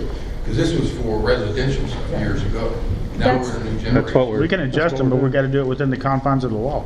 That's Right. what we're wanting to do. You know, when I spoke in court last week, was that these regulations that were developed were based on all residential, nothing industrial. And that's the problem. We've got this huge gap, and we have no idea what we'd be facing right now. And so why can we not say under 5.4C, no office use exceeding 1,000 square feet or industrial use of any size shall be located within a water quality district, and then just put a period there and get rid of everything else? Because you're controlling use. So then we just compensate them for the taking. That's the county will Taking be just means the they county get will be compensated. required to do a taking study on every property in the water quality district that they implement this on, and assign a value, and the county will have to pay. But everyone that's isn't a landowners for taking it. only applicable if you're removing all Nope. beneficial? It's 25%. any It's not full. any economical use. It's what? It's not full. It's not full? No. Isn't there language in there saying that if you're acting in behalf of like the public health, then there's a broader, Maybe for municipalities, but not for counties. Counties are very limited in their controls. What about subchapter K? What does it do? Because it's different in our county than. There's 8 items that it lists.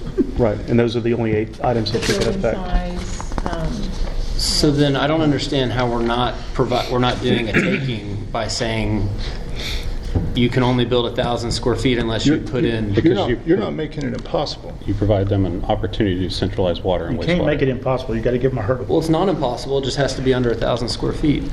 Right, but I don't think that They would gotta do a lot of probably- buildings. I don't think a judge would work with that. Okay. What about the cumulative effect of everything?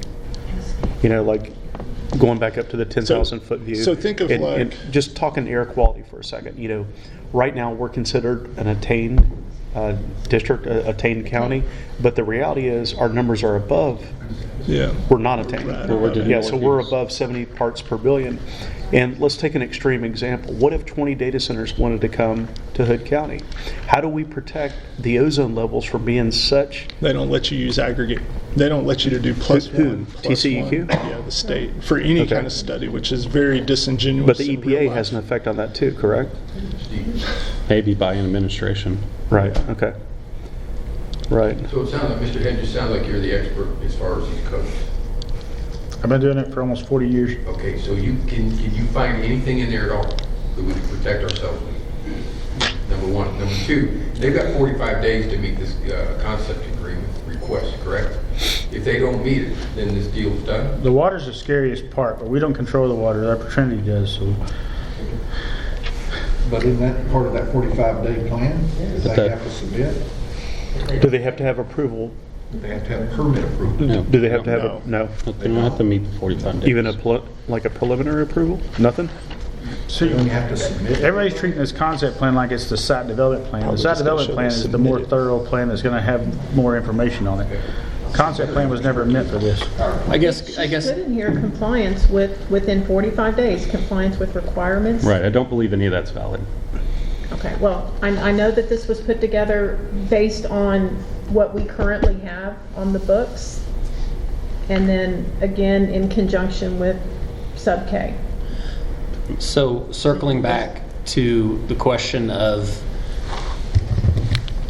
I think the developer- question is, how do we make it hard? Like, how do we make? I get that moving forward, but right now, we want everybody to have to stop based on the moratorium. Even the people that have already submitted concept plans. Approved, unapproved, unreviewed, unconsidered, approved with conditions. So I do not want that. I want us to follow the law. That's all I want us to do is follow the law. That's why I think if Yeah, we well, focus we need to follow the law and save the land. What law is being broke right now by the developer? What law is being Yeah. broke?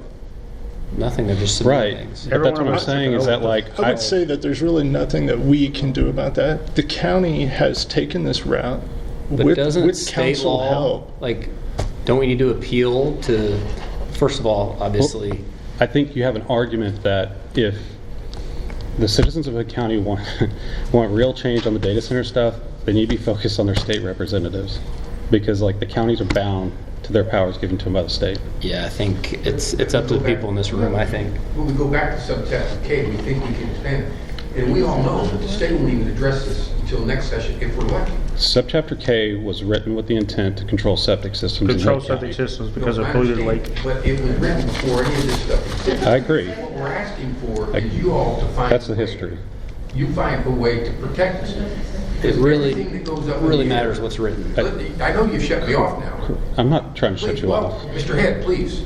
Everything that goes up in the air, contaminants, comes down in the water due to rain, comes down and settles on Earth. So every way humanly possible, we're asking, the community's asking you, try to find a way to protect us. There's no way we can regulate the air. That's TCEQ. We can't regulate the state, something the state regulates. But you keep going back to the water, sir. Because that's what this is all about. Just follow me one more time, please. Whatever goes up comes down in the rain, or come down and settles, and then the water rushes into the. So everything they do could be an environmental hazard to our watershed. They didn't know about this stuff in 1999. We now know about it. So all we're asking is find every way humanly possible in by codification, find a way to protect our county. That's all we're asking. Well, Don't that's just what- say we can't do it. We Well, can't no, what- subvert TCEQ. Do we not find ourselves in a position where we have different authorities saying different things, and subchapter K specifically says that it is the controlling authority in this case? It might have been written for septic systems, but the reality is, I mean, just reading right from it, it says safeguarding and preventing the pollution of the state's rivers and lakes. Okay. That's open-ended. Agreed. And that's, Right. and that is, if you're gonna die on the sword of following the letter of the law, That's, it doesn't say anything in there specifically about septic systems. Right. It doesn't say it. Right. So if you're gonna follow the letter of the law, It's written to promote centralized wastewater collection systems. it doesn't say that. It says it in the Lake Granbury Watershed Protection Act, which was the predecessor of this, But- subchapter K. but under choice of law, We're looking for help here, guys. that, This is I know, under law, choice right? of law, what we're that trying to do is, controls. what I'm trying to get to is to get some regulations proposed where the county does have teeth in the regulations to prevent it. I don't know that the ship hasn't sailed on what's already been proposed. And so I don't know if we're going to chase our tails trying to contort ourselves in something that is up to a judge, 'cause I'm not a lawyer, whether it's either legal or allowed to by the county, and more importantly, like, if You change We- law by case law. So if you try something and it's settled the taken to lawsuit in court, it 23 can be about this. changed. The law is written in case law. And I think that's exactly the direction the commissioners are going. By putting these preconditions on the ones, what's been submitted is out of this body's hand because they're under the old rules, at least for now, So you're unless, saying they're grandfathered. well, if they don't meet these requirements and the county, if the commissioners decide we're going to fight them when they don't meet these requirements and say, we're not greening you because you didn't meet all these requirements, at that point, the developers will then have to drag us into court. They'll drag the county into court and say, you were out of compliance with your own laws, with your own, Section 1 development plan, and you're out of compliance of state law. The commissioners will then have the choice. Are we going to fight this out on these? I assume we'll have the moratorium in place to work on these, to beef these up, to change them. If they win and the ones that have already filed, then they'll be back to this if they try to refile. Exactly. correct. But I mean, at some point, the commissioners are going to have to say, well, we're actually going to fight this. Yeah. Right, they're the ones fighting. And rely on subchapter K. Subchapter K, I mean, that's a whole separate, choice of law and what is the Texas Supreme Court going to say? I do kind of think they're probably going to lean towards, it says to protect the water, so as long as you're showing that you're protecting the water, they'll probably go for it. I got a real quick question. We've been really on data centers. That's been the whole discussion. In my mind, being electrical, I'm thinking our real concern is the environmental protection of these power plants. Didn't they say something about power plants, gas-fired power plants? Gas power plants. That 90% of them in the state of Texas have been shut down because the scrubbers are not accurate and not taking care of the pollution? That's the old ones. No, that's a lot of them. I can go back to even the coal burners. We put scrubbers and clean coal. they're, What these are gonna have is your individual bill, sort of the, I don't know if you've seen those, they're like, you bring them in as a unit. it's a generator. Yeah, Yeah, a big gas one fired generator. that hooks up to the power, But to it the has- pipeline. It has exhaust just like a diesel. It's exactly what they run at the, Bitcoin. yeah. And we know that's not. Those are actually small. Yeah, that's what I'm getting at. You know, Those are little ones. So it's interesting, what is the Hood County Coalition, Air Coalition? Yeah. So I went back and, is that you guys? Okay, hey. Hey, welcome to the meeting tonight. Joe Drew is our chairman. Okay. So we're here to try to answer any questions you have about. So let me say something about in the minutes that I saw. One of the people, Mark, I think Franco, made a comment that that the numbers started coming up right when the Bitcoin came into play. That's correct. So, but it was across the state that ozone levels started going up in 2022. Okay. We actually did an emission inventory report that showed what we thought was an issue with Apollo 2 was actually. Can you go to the Could you come mic? up to the mic? Yeah, that'd be great. Yeah. Thank you. Sorry to put you on the spot. Oh, no, you're good. No, please. We're all on the spot. Thank you. If y'all would say who you are. Yes, it's Michelle McKenzie, Air Quality Program Manager for the Hood County Clean Air Coalition. And I'm Joseph Drew, the chair of the Hood County Clean Air Coalition. Thank you. So we are under, we did an interlocal agreement with the North Central Texas Council of Governments. We do receive some funding from them that comes from TCEQ to do some air quality planning. Our most recent projects were an emission inventory report and a ozone monitoring report. So we had been watching those ozone numbers go up since 2022 and suspected it was related to Wolf Hollow. But when we did the emission inventory report, that actually wasn't the case. We don't know where it's actually coming from, but we can say that Wolf Hollow 2 is actually a very clean plant. And so we did see an increase in emissions from some of the other plants that are here currently, and that probably had a slight impact in it, but not necessarily enough to put the blame on that for one source.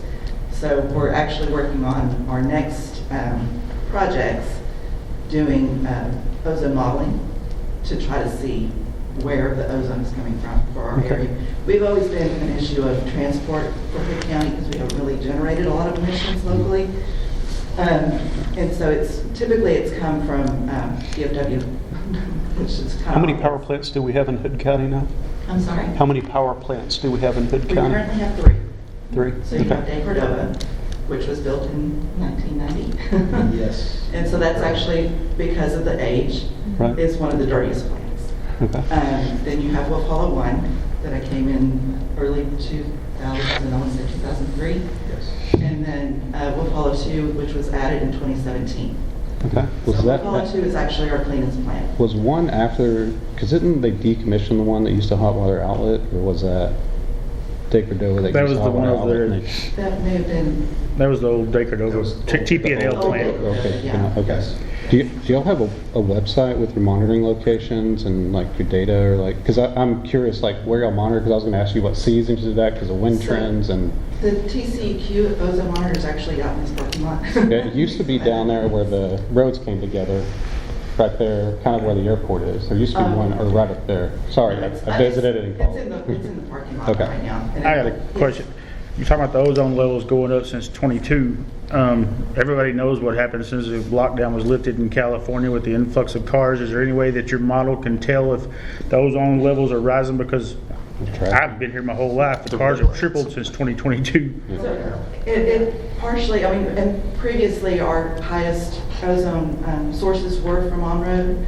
That's recently changed in that emission inventory. It showed that our point sources are actually a larger contributor to the ozone. And actually cars have gotten a lot cleaner as they've gone into Tier 4 standards and all that kind of stuff. And so the biggest issue for on-road now is the diesel, the heavy-duty trucks. And I think, the last time that we did, our major study was 2016? Yes. And so, we're in the process right now of another large study to look at sources and understand that. And it was one of those processes, scientific processes that takes, a year to study. And, we're obviously, working as fast as we can and diligently with, the consulting group that's working with this. But, it's a process too. And so, we kind of feel for everybody in the room about the speed at which everything is going and everything is hitting so much all at once. And, it's the same with us. We feel the same thing. The generation that takes place at the Bitcoin plant, does that not, what makes that not a power plant for y'all? Is it a megawatt? I'm trying to understand why you don't That is monitor Wolf this. Hollow. That is Wolf Hollow. Okay, so you're calling Wolf Hollow. It is from Wolf Hollow, yeah. I thought they had their own generation on site as well. No, they're piped into Wolf Hollow. And then you have Wolf Hollow 3 coming online, correct? Wolf Hollow, I think, leased the property to the Bitcoin people. Okay. That's the way I understand it. Yep. May I ask a couple of questions? Sure. We're out of range on ozone, correct? Yes. Do you test any other particulates regarding our environment? Our monitor here for TCEQ's monitor only measures ozone. Okay, so you can't really tell us or give us any comfort level on any other particulates that may be harmful. So the monitoring project that we just finished, we used some, what we call low-cost sensors that measured PM and measured particulate matter, and also some NOx measurements. those permits. They aren't really reliable as far as actually using that for like regulatory purposes or anything, but it did give us an idea. And it mostly gives us an idea of trends. We did see some areas that had slightly higher PM than other parts of the county. There was some Is it legal? numbers that didn't quite make sense, and so that's why we're looking forward to continuing that monitoring project. So you say Wolf Hollow 2 is fine, we're out of range on ozone. So when you look at the corporate sense, as this gentleman just said, we got Wolf Hollow 3 coming in. And so would you say that bringing more of these power sources on is going to help us? Or Unfortunately, no. so I think the point needs to be understood that we got Wolf Hollow 1, Wolf Hollow 2 coming, 3 coming. De Cordova's obsolete, we're already out of zone, whether it's Wolf Hollow 2 or anything else. Bringing more in is not a good idea in your professional opinion.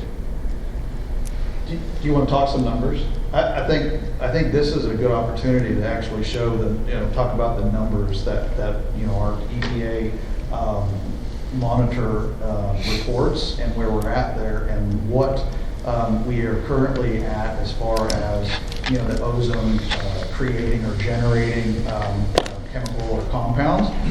So ozone is created with VOCs and NOx and temperature. NOx being nitrous oxide, nitrogen oxide, right? NOx is a particular concern for us because without NOx, you will not get the formation of ozone. So that's kind of our trigger or our target.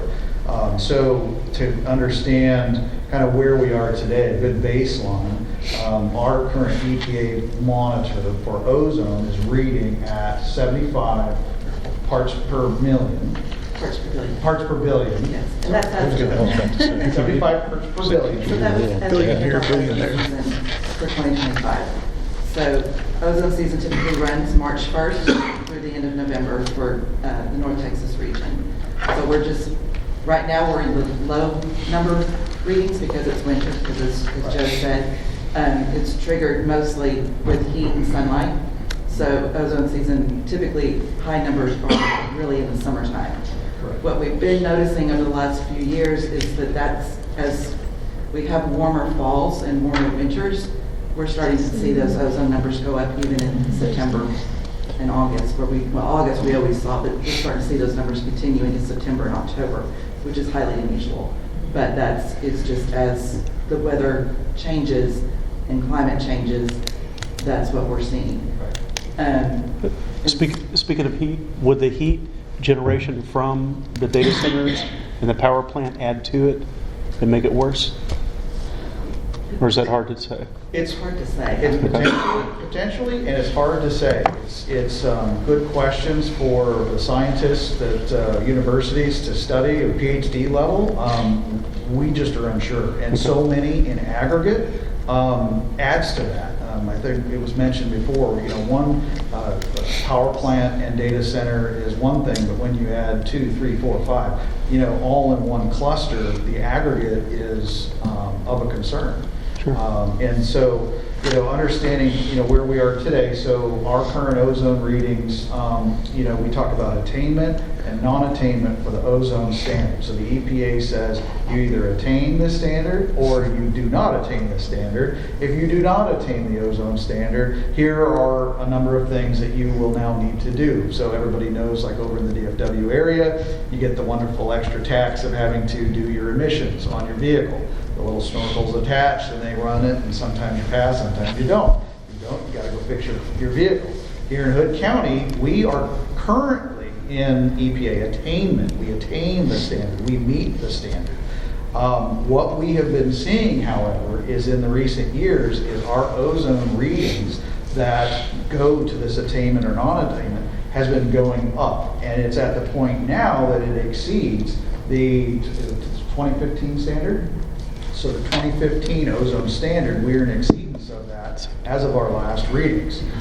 So it is of concern that at current conditions, with the current power plants, with the generation, with the road vehicles, all of the sum of all the pollutant sources, we are borderline non-attainment as it is. To give you a perspective, the current active power plants that we have in the area, produce 2,298 tons per year of NOx. So that's Decordova, Wolf Hall, with the Wolf Hollow operations. I will say that that's their maximum permitted amount from TCQ. That doesn't mean that that's what they emit every year. That's correct. That's their permitted amount. Now, whether they operate at those levels or lower, not sure, but that's what they're permitted to do by the state, free and clear. Are you not sure because no one checks? That's what I was going to ask. No, they're continuously monitored. Okay, I was about to say we got a big problem. The emission inventories are done by TCEQ and by EPA. Okay.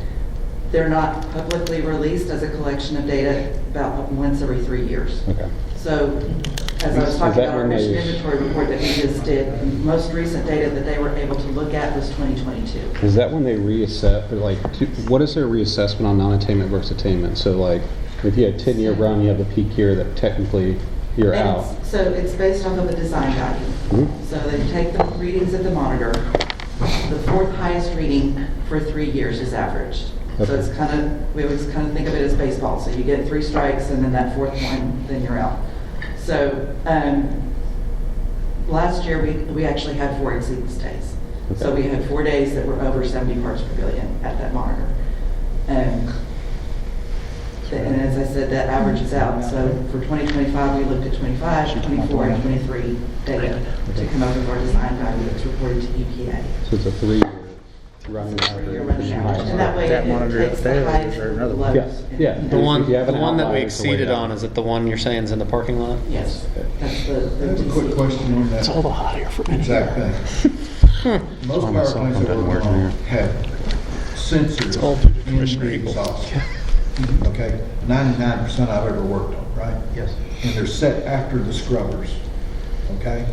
Does Wolf Hollow or any of our power plants have the EPA sensors that measure the exhaust? They're all required to. That's what I thought. As part of the permit. They each have those, and that's what's reported into the emission inventories. Okay, so The you government get those doesn't release to everybody for 4 years. They're running every Oh, year.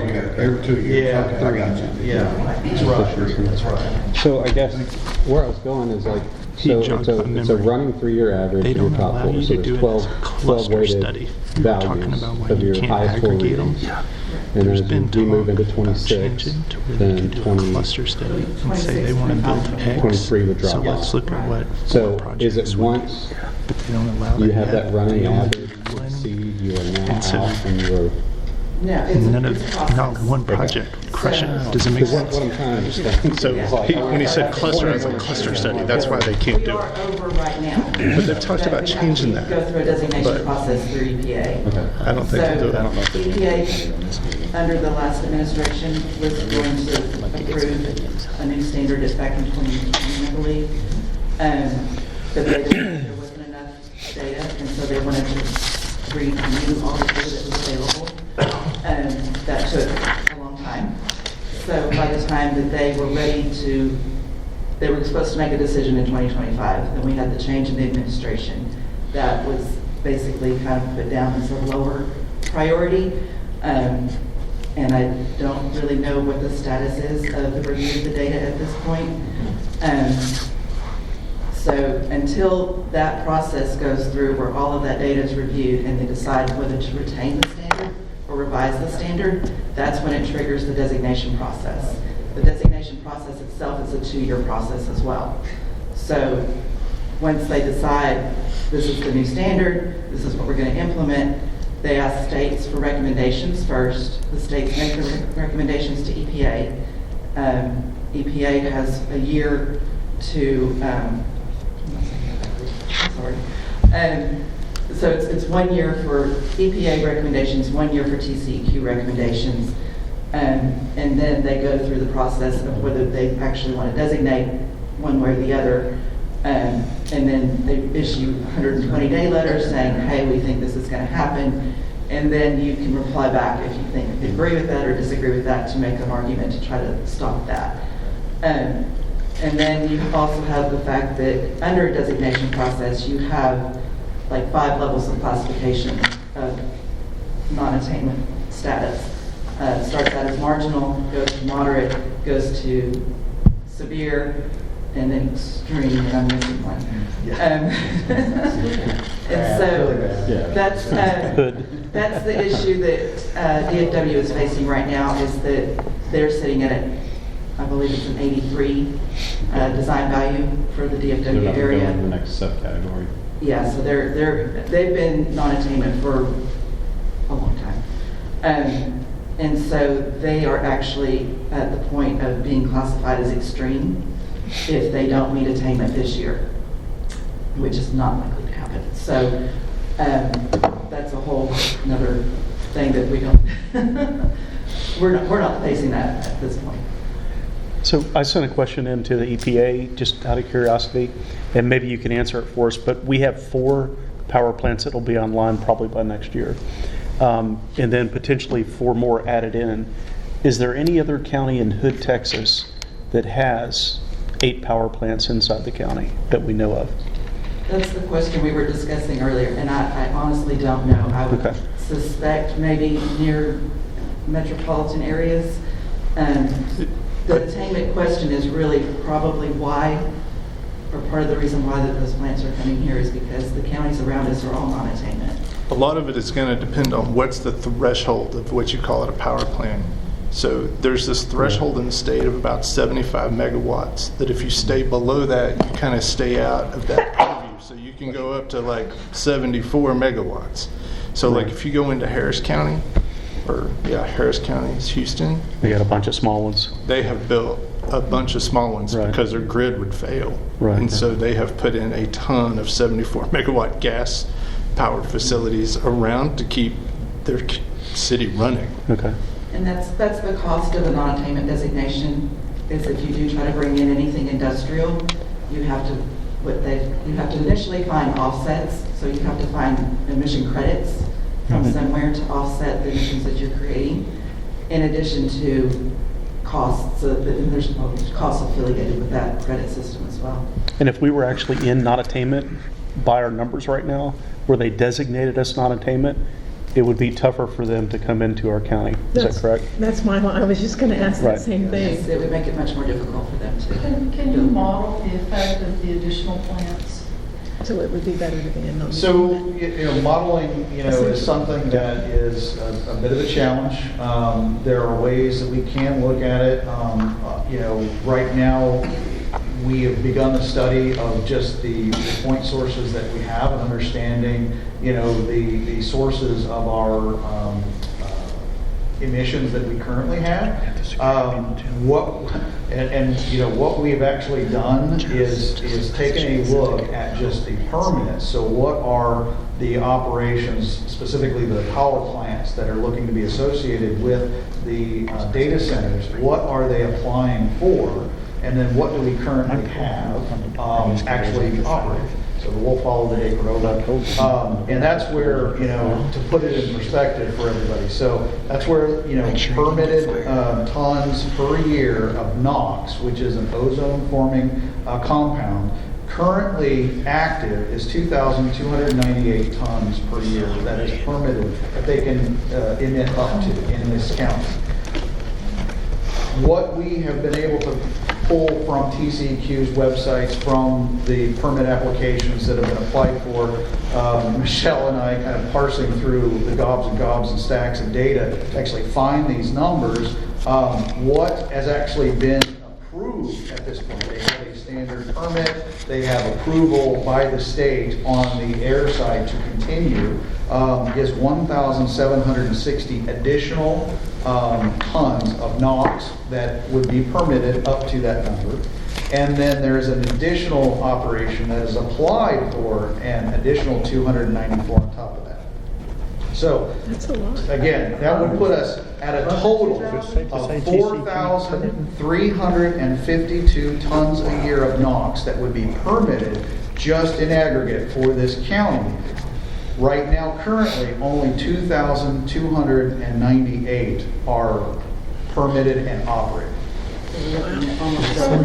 It's like a 90% increase in aggregate, and I know it's been mentioned before that TCEQ takes into account the site, the actual environment around it, 500 feet from property lines. They don't take into account along the whole border of a county in average, and that obviously is a concern to us, knowing that we're seeing the numbers we are, and nobody wants to have emissions testing, nobody wants to see cap and trade and potential future investment move on to the next county. And that's one side of it, but the health side of it is the other. Obviously, ozone, it made multiple studies, it's clear to see that, it has a health effect that we don't want here. I mean, everybody likes the clean air, we've mentioned it several times, that, we like the clean air, we like getting away from, the cities. And knowing where that ozone sits at currently, knowing that, the potential, add is up to 90%, above what we're currently at, that's, and you would make it. That's not taking into consideration not just area sources, on-road sources, off-road sources. Does it make sense? Yes. Yeah, I live in 3310 Terry Boat in Abe Landing. I actually live in Question about ozone. She's next. They go to the next county. Monitor, But there's no way like Midlothian or it something, just runs the cost of obsolete or old or something to try to interception. increase the monitoring of that threat. So TCEQ has a monitor in Midlothian that has been offline since 2022, 2023. I've seen it referenced, basically because it has a particulate matter aspect to the monitoring for that monitor. There are other monitors that have PM that are in Tarrant County, so I'm not quite sure why the focus has been on Midlothian, because it hasn't been operational for a couple of years. And there are active PM monitors at least in Tarrant County for sure. So I'm not quite sure why that reference is made. Like I said, we included the PM with our monitoring project, and we were well under values that were considered for the standard. And the Hood County Clean Air Coalition, we help, there's the TCEQ monitor, and that's the data that's shared with TCEQ and the EPA, and they manage that. And then there's the second set of monitoring, which we approved and helped get set up, where we kind of took 4 corners of the county of Hood to put these monitors that monitor the ozone and the PM. They're not as sensitive. The accuracy and precision isn't as high as the EPA monitor, but they're very good in what they do, and they give you trends. And one of the things we were trying to understand is, is the ozone or particulate coming from one direction or another? Where's the source? When you have one monitor in the middle of the county, it's really difficult. Is it all blown in from Crescent? Yeah, is it? And in 2017, was that the South same? Windsor. That's what it generally shows, that it's migratory from the DFW area. And what we have seen, especially in the last several years with the last study, is that it is changed. And we're trying to get to the bottom of that to understand where is it coming from now, what are the point source changes, what has changed, and what are the reasons for that. And that is a study that we're working on with Granbury Environmental that will take us probably, I don't know, when is that report expected? So that's our part of our issue is it takes time to get all the contracts in place with grant funding and stuff. I've got one more question about ozone. Higher ozone levels, do they affect lakes and streams? So ozone does affect human health, and it does affect the environment, but it does so in the sense that it impacts plants and crops. And so you'll see, plants will kind of shrivel or, they'll get stressed. Ozone is also an issue for human health in the sense that it's an irritant for lungs, respiratory diseases, and all those things. You mentioned the PM in Midlothian. Do you know the start date of that? Did I hear what you said correctly? I know it's been out of service for at least 2 years. I'm not sure when that actually went offline. I know they're working to replace that. We were like a control for monitoring all those concrete plants out there back in the late 2000s. That's how I thought we started monitoring him. And now we turn into... Again, if I may throw something out, we just don't know enough about this stuff. And I plead with you to try to find a way to help us. Try to find a way to expose this stuff. If I could, just leave with something too, it's not the one single one, it's the aggregate. That's the scary part for me as a resident, not as the chair of the Hood County Clean Air Coalition, but just as a resident here, so many all at once, it does have an effect. And, because we are, sitting in a precarious position with our ozone currently, we know, it doesn't take a rocket scientist to say if you're going to double the amount of ozone, chemicals in the air, that it's going to go up. How much does it go up? I don't know. You'll have scientists that can argue that, but we know that it will. And nobody wants that. And I think the aggregate is something that somebody had mentioned, political leaders, elected officials, areas that, TCQ reviewer is going to look at the facts, tick the boxes, and they don't go out and look at aggregate. So that's something that, from my standpoint as a resident, would be important to me. So if we do get designated out of the threshold, is there additional regulation put on existing point sources within the county? No. So it would basically be put on anything that was new, or if any of those power plants went to expand. So it wouldn't kick in any refurbishing on Dickey Power Plant. That's right. But you do also run the risk of, like Wolf Hollow 3, making an application to exceed regardless, Yes. because they're only going to be an emergency. So they are listed as a peaker plant. Exactly, but my point is, at some point in the near future, I think we will always be at peak with all these things coming in. And so flip on the switch, let it run. That's exactly what they do in Harris County. Mm-hmm. Yeah, they're peaker plants, and they run constantly. Yeah, I've been through them. Yeah. But I think that there's a permit renewal that is, every 5 years, 10 years for power plants. And this one I'm not sure, but there is a renewal process, and then upon that renewal, there can be an additional assessment or conditions. But during that time period, if they have another additional 10 years on their permit, During the Obama years, they were doing a lot of that in different places. They were pretty heavy-handed with them on their renewals.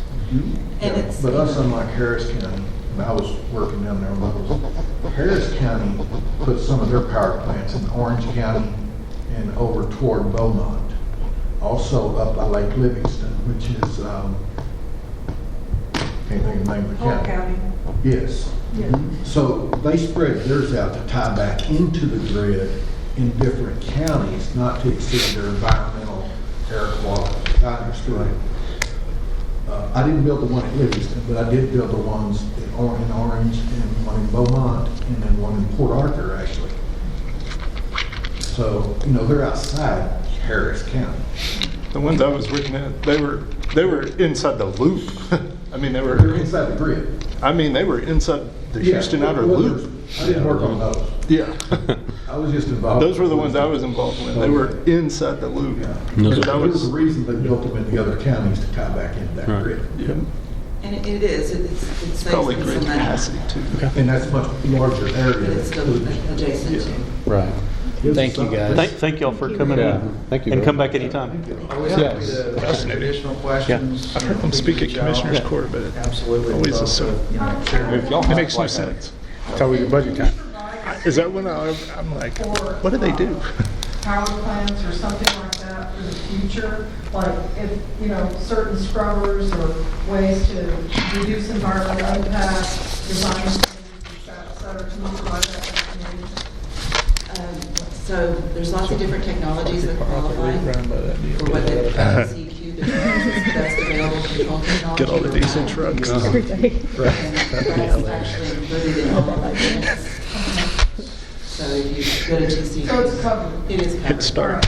So, did y'all say like your website Mine or wouldn't work. anything? It turns where- out. 15 minutes. hccleanair.org. hccleanair.org. Thank you. Thank you so much. Thank you. I have one more question I'd like to ask the group. Okay. Let me write it down before I forget. Right. hccleanair.org. Thank you. I already forgot if it was .com or .org. I would love to see the map of which way it comes from. Like, I would love to see that. Like, in my mind, it's coming from Fort Worth, right? Like, it's coming. Well, this time of But year, prevailing, yeah. but in the summer, Prevailing winds it's are going from up the there. south. so They're going those are from coming south. down. The state already knows that, just don't give us that information.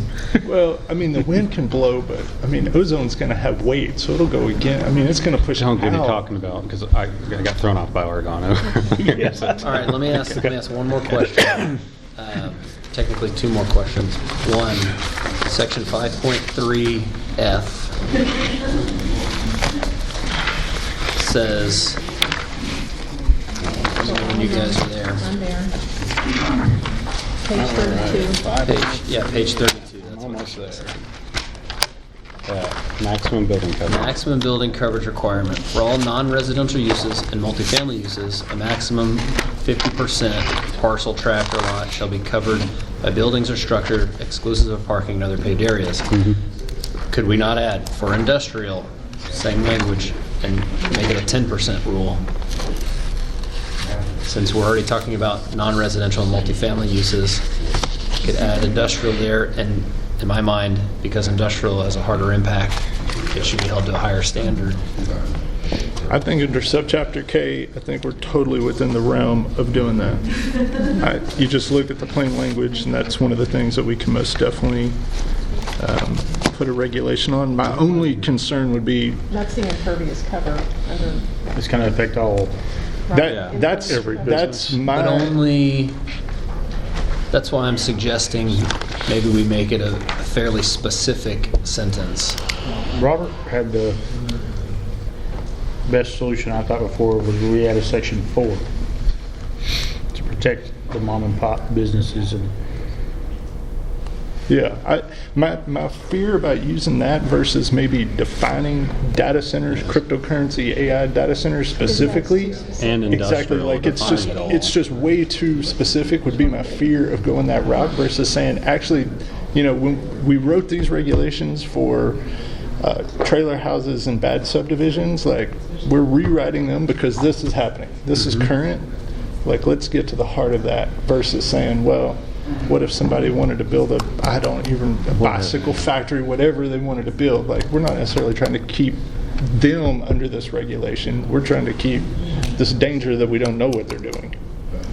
That's my only worry with just saying all industrial. Like, it's so broad it may not hold up either. Right. And if you put it in section 1, to add on to what Robert said about having another section. Which this whole thing it's is gonna section 1, right? It's going to affect everything.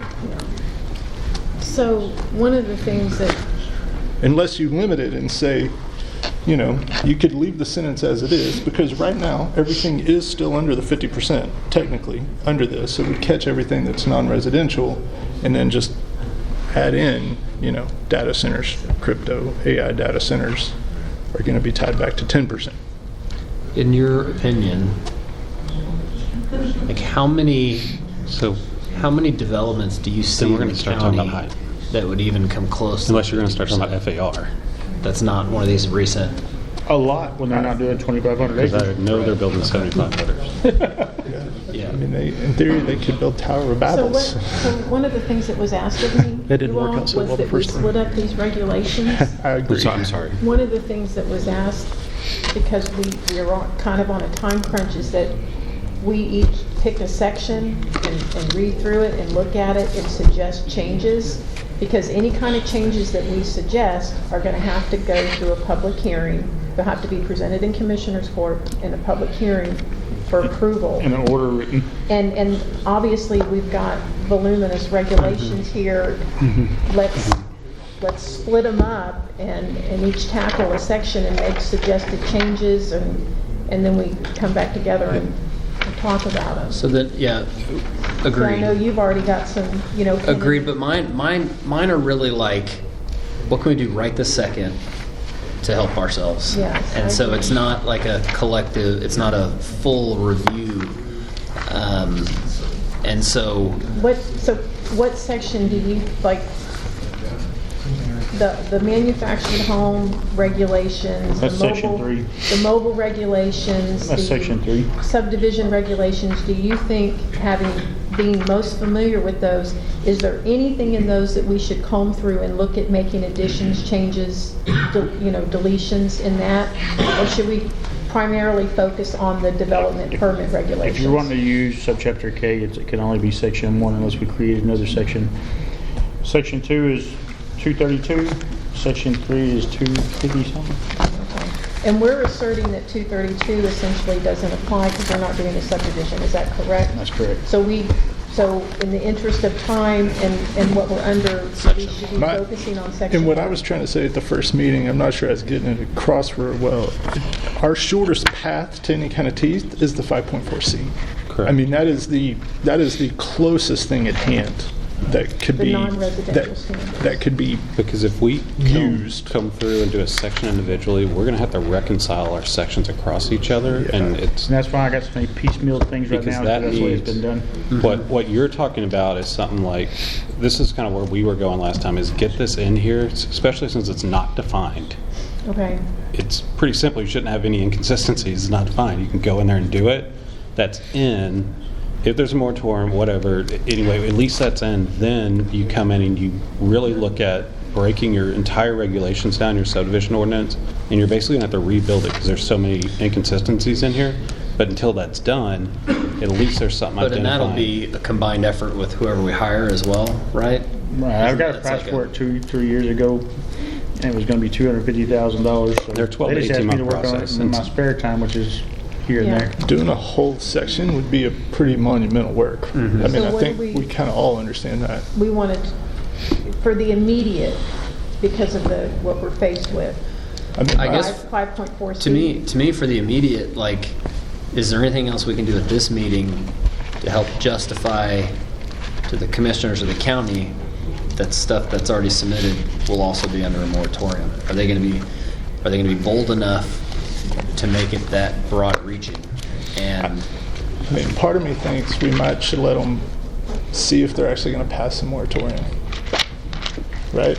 I'm not sure adding more onto that plate, because if they don't, I don't know. If they don't do that, then it's like a pretty big disaster, right? well, and the wording of the moratorium, will we get to see that? Like, is that something that's posted prior to the meeting, or When it goes to, when the agenda for the 10th is put out, it should be linked on the agenda. okay? I know the language is still being worked out with Sure. council and all of that, but I know that when we do those agenda items and something's going to be considered, they're I linked think on they that had a agenda. first draft, is my understanding, from the council. But We don't have a Is final that yet. Blakely Not a final Council? draft, we have a Okay. Yeah. first draft. And then I have Okay. to put it together in order format and print it on cotton paper and then give it to her. A first draft, and it includes it includes adding the section 10 yeah, to include that moratorium language Yes. in the regulations so that we can, if we need it in the future. and when they invent the new thing they're going to build, and we have Right. to come back and figure out where to put it, it'll be there again. Correct. I almost, yeah. To me, it makes sense to create a new section for that. Is that what you're saying? Yeah, and that's been done to add moratorium language. That's not a new section. New That's not, subsection. it's a new New subsection in the. New subsection, excuse me. And then you're suggesting a new subsection or section related to, I would say, like, in a best case scenario, you would do a whole new section, just like we have one for trailer parks back here, basically, right? Like, we would have one for these type of facilities. That would be best case scenario. A timeline on something like that is hard to even comprehend to me, to be honest with you. But right. So then to me, the most important thing is the moratorium going to go through? that's kind of what I'm saying. What's the like, language going to be, and how long is it going to last? yeah, let's say they give us 6 months or 9 months, Which will or not a be year, enough to or do whatever what it we're is. talking. It could be if they 6 months. get the 6 money. months. If we- yeah. 6 months is probably enough time to get some real teeth put in here under a. Agreed. Sorry, I was talking about the entire revamping. Yeah, the revamp of it is a 12 to 18 month process. Like the whole. If you're going to rewrite this Oh. ordinance, That's what it's a I'm $250,000 expensive. consulting fee and 12 to 18 I'm not saying that's not important, but data centers, crypto Correct. mining, AI data centers, that's important. Like, that's what we got to, in my mind, that's the most important thing, is to figure out how to get that question, a process and a question and definitions built, so that if the county flats it out and after the moratorium, they got to come back through this book, that we have enough in here to give them something to fight with. Then I agree. As before, step one's moratorium. What it looks like, how long it is, decides our next step in Yeah, here. that's. And our right. next meeting will be after the 10th. Let's say they give us 3 months, right? Let's say it's only 3 month. Then the idea that you're going to build a whole new section in 3 months worth of meetings Well, to then we- propose to them would be unlikely. Right, then I think we go to 5.C.F. Figure out how to Strategically, if they fight the moratorium, that's not going to go to court the next day, so they bought some more time there anyway. Quite frankly, if they fight it, it may give us more time. That's what I mean. Yeah. That's what I mean. So they better not- Strategically, I they mean, unless so they get better an- not fight it. Unless they get an injunction. But And in your, I know Dude. you had these proposed. Haven't seen the language of the AI centers, moratorium. But we decided those are a little too specific. Is that You're gonna right? get the time Or either do we way. wanna- I mean, the Right. definitions that I drafted was like when we left, and I kind of was like, panic button. What if they don't do a moratorium? And that was before the other people started to file. I'm like, what if everybody starts to file? Like, Right. okay, we have 5.4C, which in theory I think we could use in some kind of good faith, but we don't have enough definitions to make it, like, it would never hold up in court because there's not Okay. enough definition under what's there now. So I was So like, okay. definitions would add to 5.4C. Exactly. Yep. Yeah, that way, So are we basically, adding- you would go to 5.4C, put these definitions in with industrial. They can try to figure out whatever industrial means. But if we had those in there, that would at least give us the opportunity to mandate some items currently on the books. That was my thought of coming up Yeah. with the definition. But So- I refused to use the email or a text, so I had to mail them to I her, know, and we got and to that's actually on cross-purpose. that's on the agenda. It's on the agenda for, to get the emails. Get emails. for to set up an email account for y'all. It's on the agenda this coming Tuesday court. So if we look at making this, so 5.4C and beefing that up, we could get that done in time to go on the 2nd February Commissioners Court. Have it ready to go. Fingers crossed that the moratorium gets passed on the 10th. And then we could turn around on the I court think and we would get notice. I think we'd have to do 15 days notice. 15 days notice of regulation changes, and then come back to the court, that 2nd Commissioners Court, and say, okay, here's what we want to do with 5.4C, and then In theory, they could pass it right then, and it'd be, well, they would have to approve it at the open deal and then come back at the next commissioners and approve Well, it. it'd be nice to have the language of the Pretty vague moratorium and what they're on doing the public moratorium on, hearings, and what they were terms making they're using, revisions so to it can be Section 1. I didn't say addressed what in subsection. this. Those things are all related because even if they pass So you some think we more. could maybe get it in on the 10th? So he just had an interesting point. He said he was pretty vague on the public Because we notice. wouldn't remember when we did it, I said I'll send the public notice in, but since we didn't know what section we were going to do, I just going to say we're going to make amendments to Section 1. I didn't say what subsection. Well, the definitions in 5.4C are in Section 1. They're in So Article 1, aren't we they? could pull some stuff together in time to get it. Oh, Get it on my Section final product that I put on Section the 1, letter I to got you. Because I got to put it in the order format, you know, where Yeah. you do your seal and everything on the last thing. Right. I thought I had some in here, but I just got We need, the language do that? that changes. So. Is that your expertise? Well, I'm looking at it from, like, what is possible worst case scenario? Like, 5.4C gives us the clearest chance to maybe do something, I get in my opinion, 5.4C changes on the without draft. trying to have to write a whole new deal. But it won't work unless you have definitions that tell them what it applies to. So Because I got to make sure it's on the it'd be order nice if those format. that we do. definitions exist on the moratorium. So you all, If you have definitions, It's the- would you feel Christine comfortable? handed out definitions. I did, think. I know, but I'm saying, They- if you have they wanted to see definitions, would you be comfortable 5.4C putting on this. different uses in F and okay, changing You could the pull that up, please. coverage? I mean, I think if it's in Section 1, then yeah. Yeah, it is in Section 1. Same with my municipal water dot. Yeah. Should we do a special meeting, or? well, I was going to say, we could definitely call it a special meeting. Let me get to page 32. If the crowd's only this size, we can do it back at the EOC. True. Right. Yeah. Okay, let's see. Huh? What did you call it?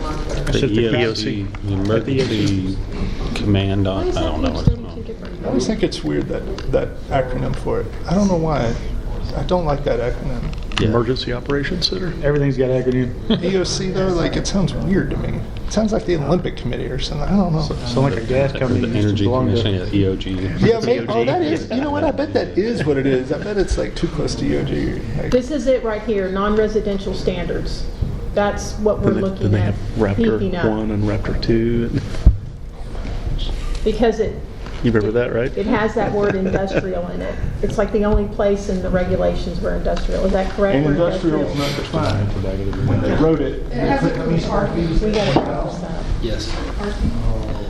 So I think we should have a meeting to discuss 5.4C plus definitions plus 5.3F.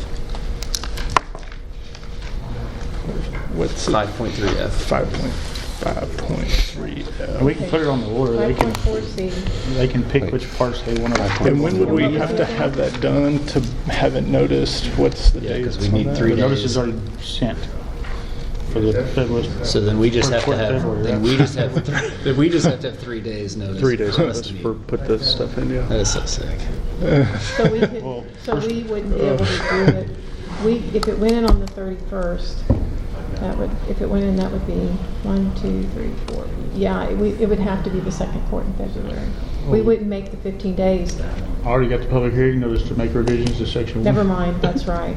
So Okay. all we need is to get it That's in handy. front of the commissioners in time, and we need 3 days notice before we have another meeting. Correct. So we're looking at 5.4C and 5.3F. Plus definitions. And then I Plus need Blakely definitions. stuff too. Do what now? Yeah, there's probably going to be a Blakely special stuff. called meeting. Okay, we're going to have to adjourn. We were supposed to be out of here by 8 o'clock, and I've already held the, What is this document here? these are the development. Section 1. permit regulations, and So they're online. they're online. Blakely's Development permit Blakely's regulations, and taken they're what you online. submitted, and she's writing a whole thing upon it. Like, is that going to happen to any of the changes we try to do here? Thank y'all. Is the letter to Ryan Hughes going Does that make sense? Like, I wish I had brought a copy of an order What that's is got it? these I'm not sure. revision orders, but this ain't the I'll actual find order. out. Matt, what did you I'll find out. What did you Like on such and such date, Oh, this letter. the 28th. Open record. All them changes since 2005, so every one of those, we have to done the same way. Yeah, Yeah, we're They adjourned. want to do one of those? No, I can. it's their business. They can find it out. Yeah, yeah. Thank you. But we provide them something. Only took 2.5 hours to get I just put it on the same order. You know what it looks like. I just put it on the same order of Blakely's stuff. Like now, I'm like, shit. So I called Michelle this Part of week. me just feels really weird about that because that's They have, yes. Well, if we don't, I gotta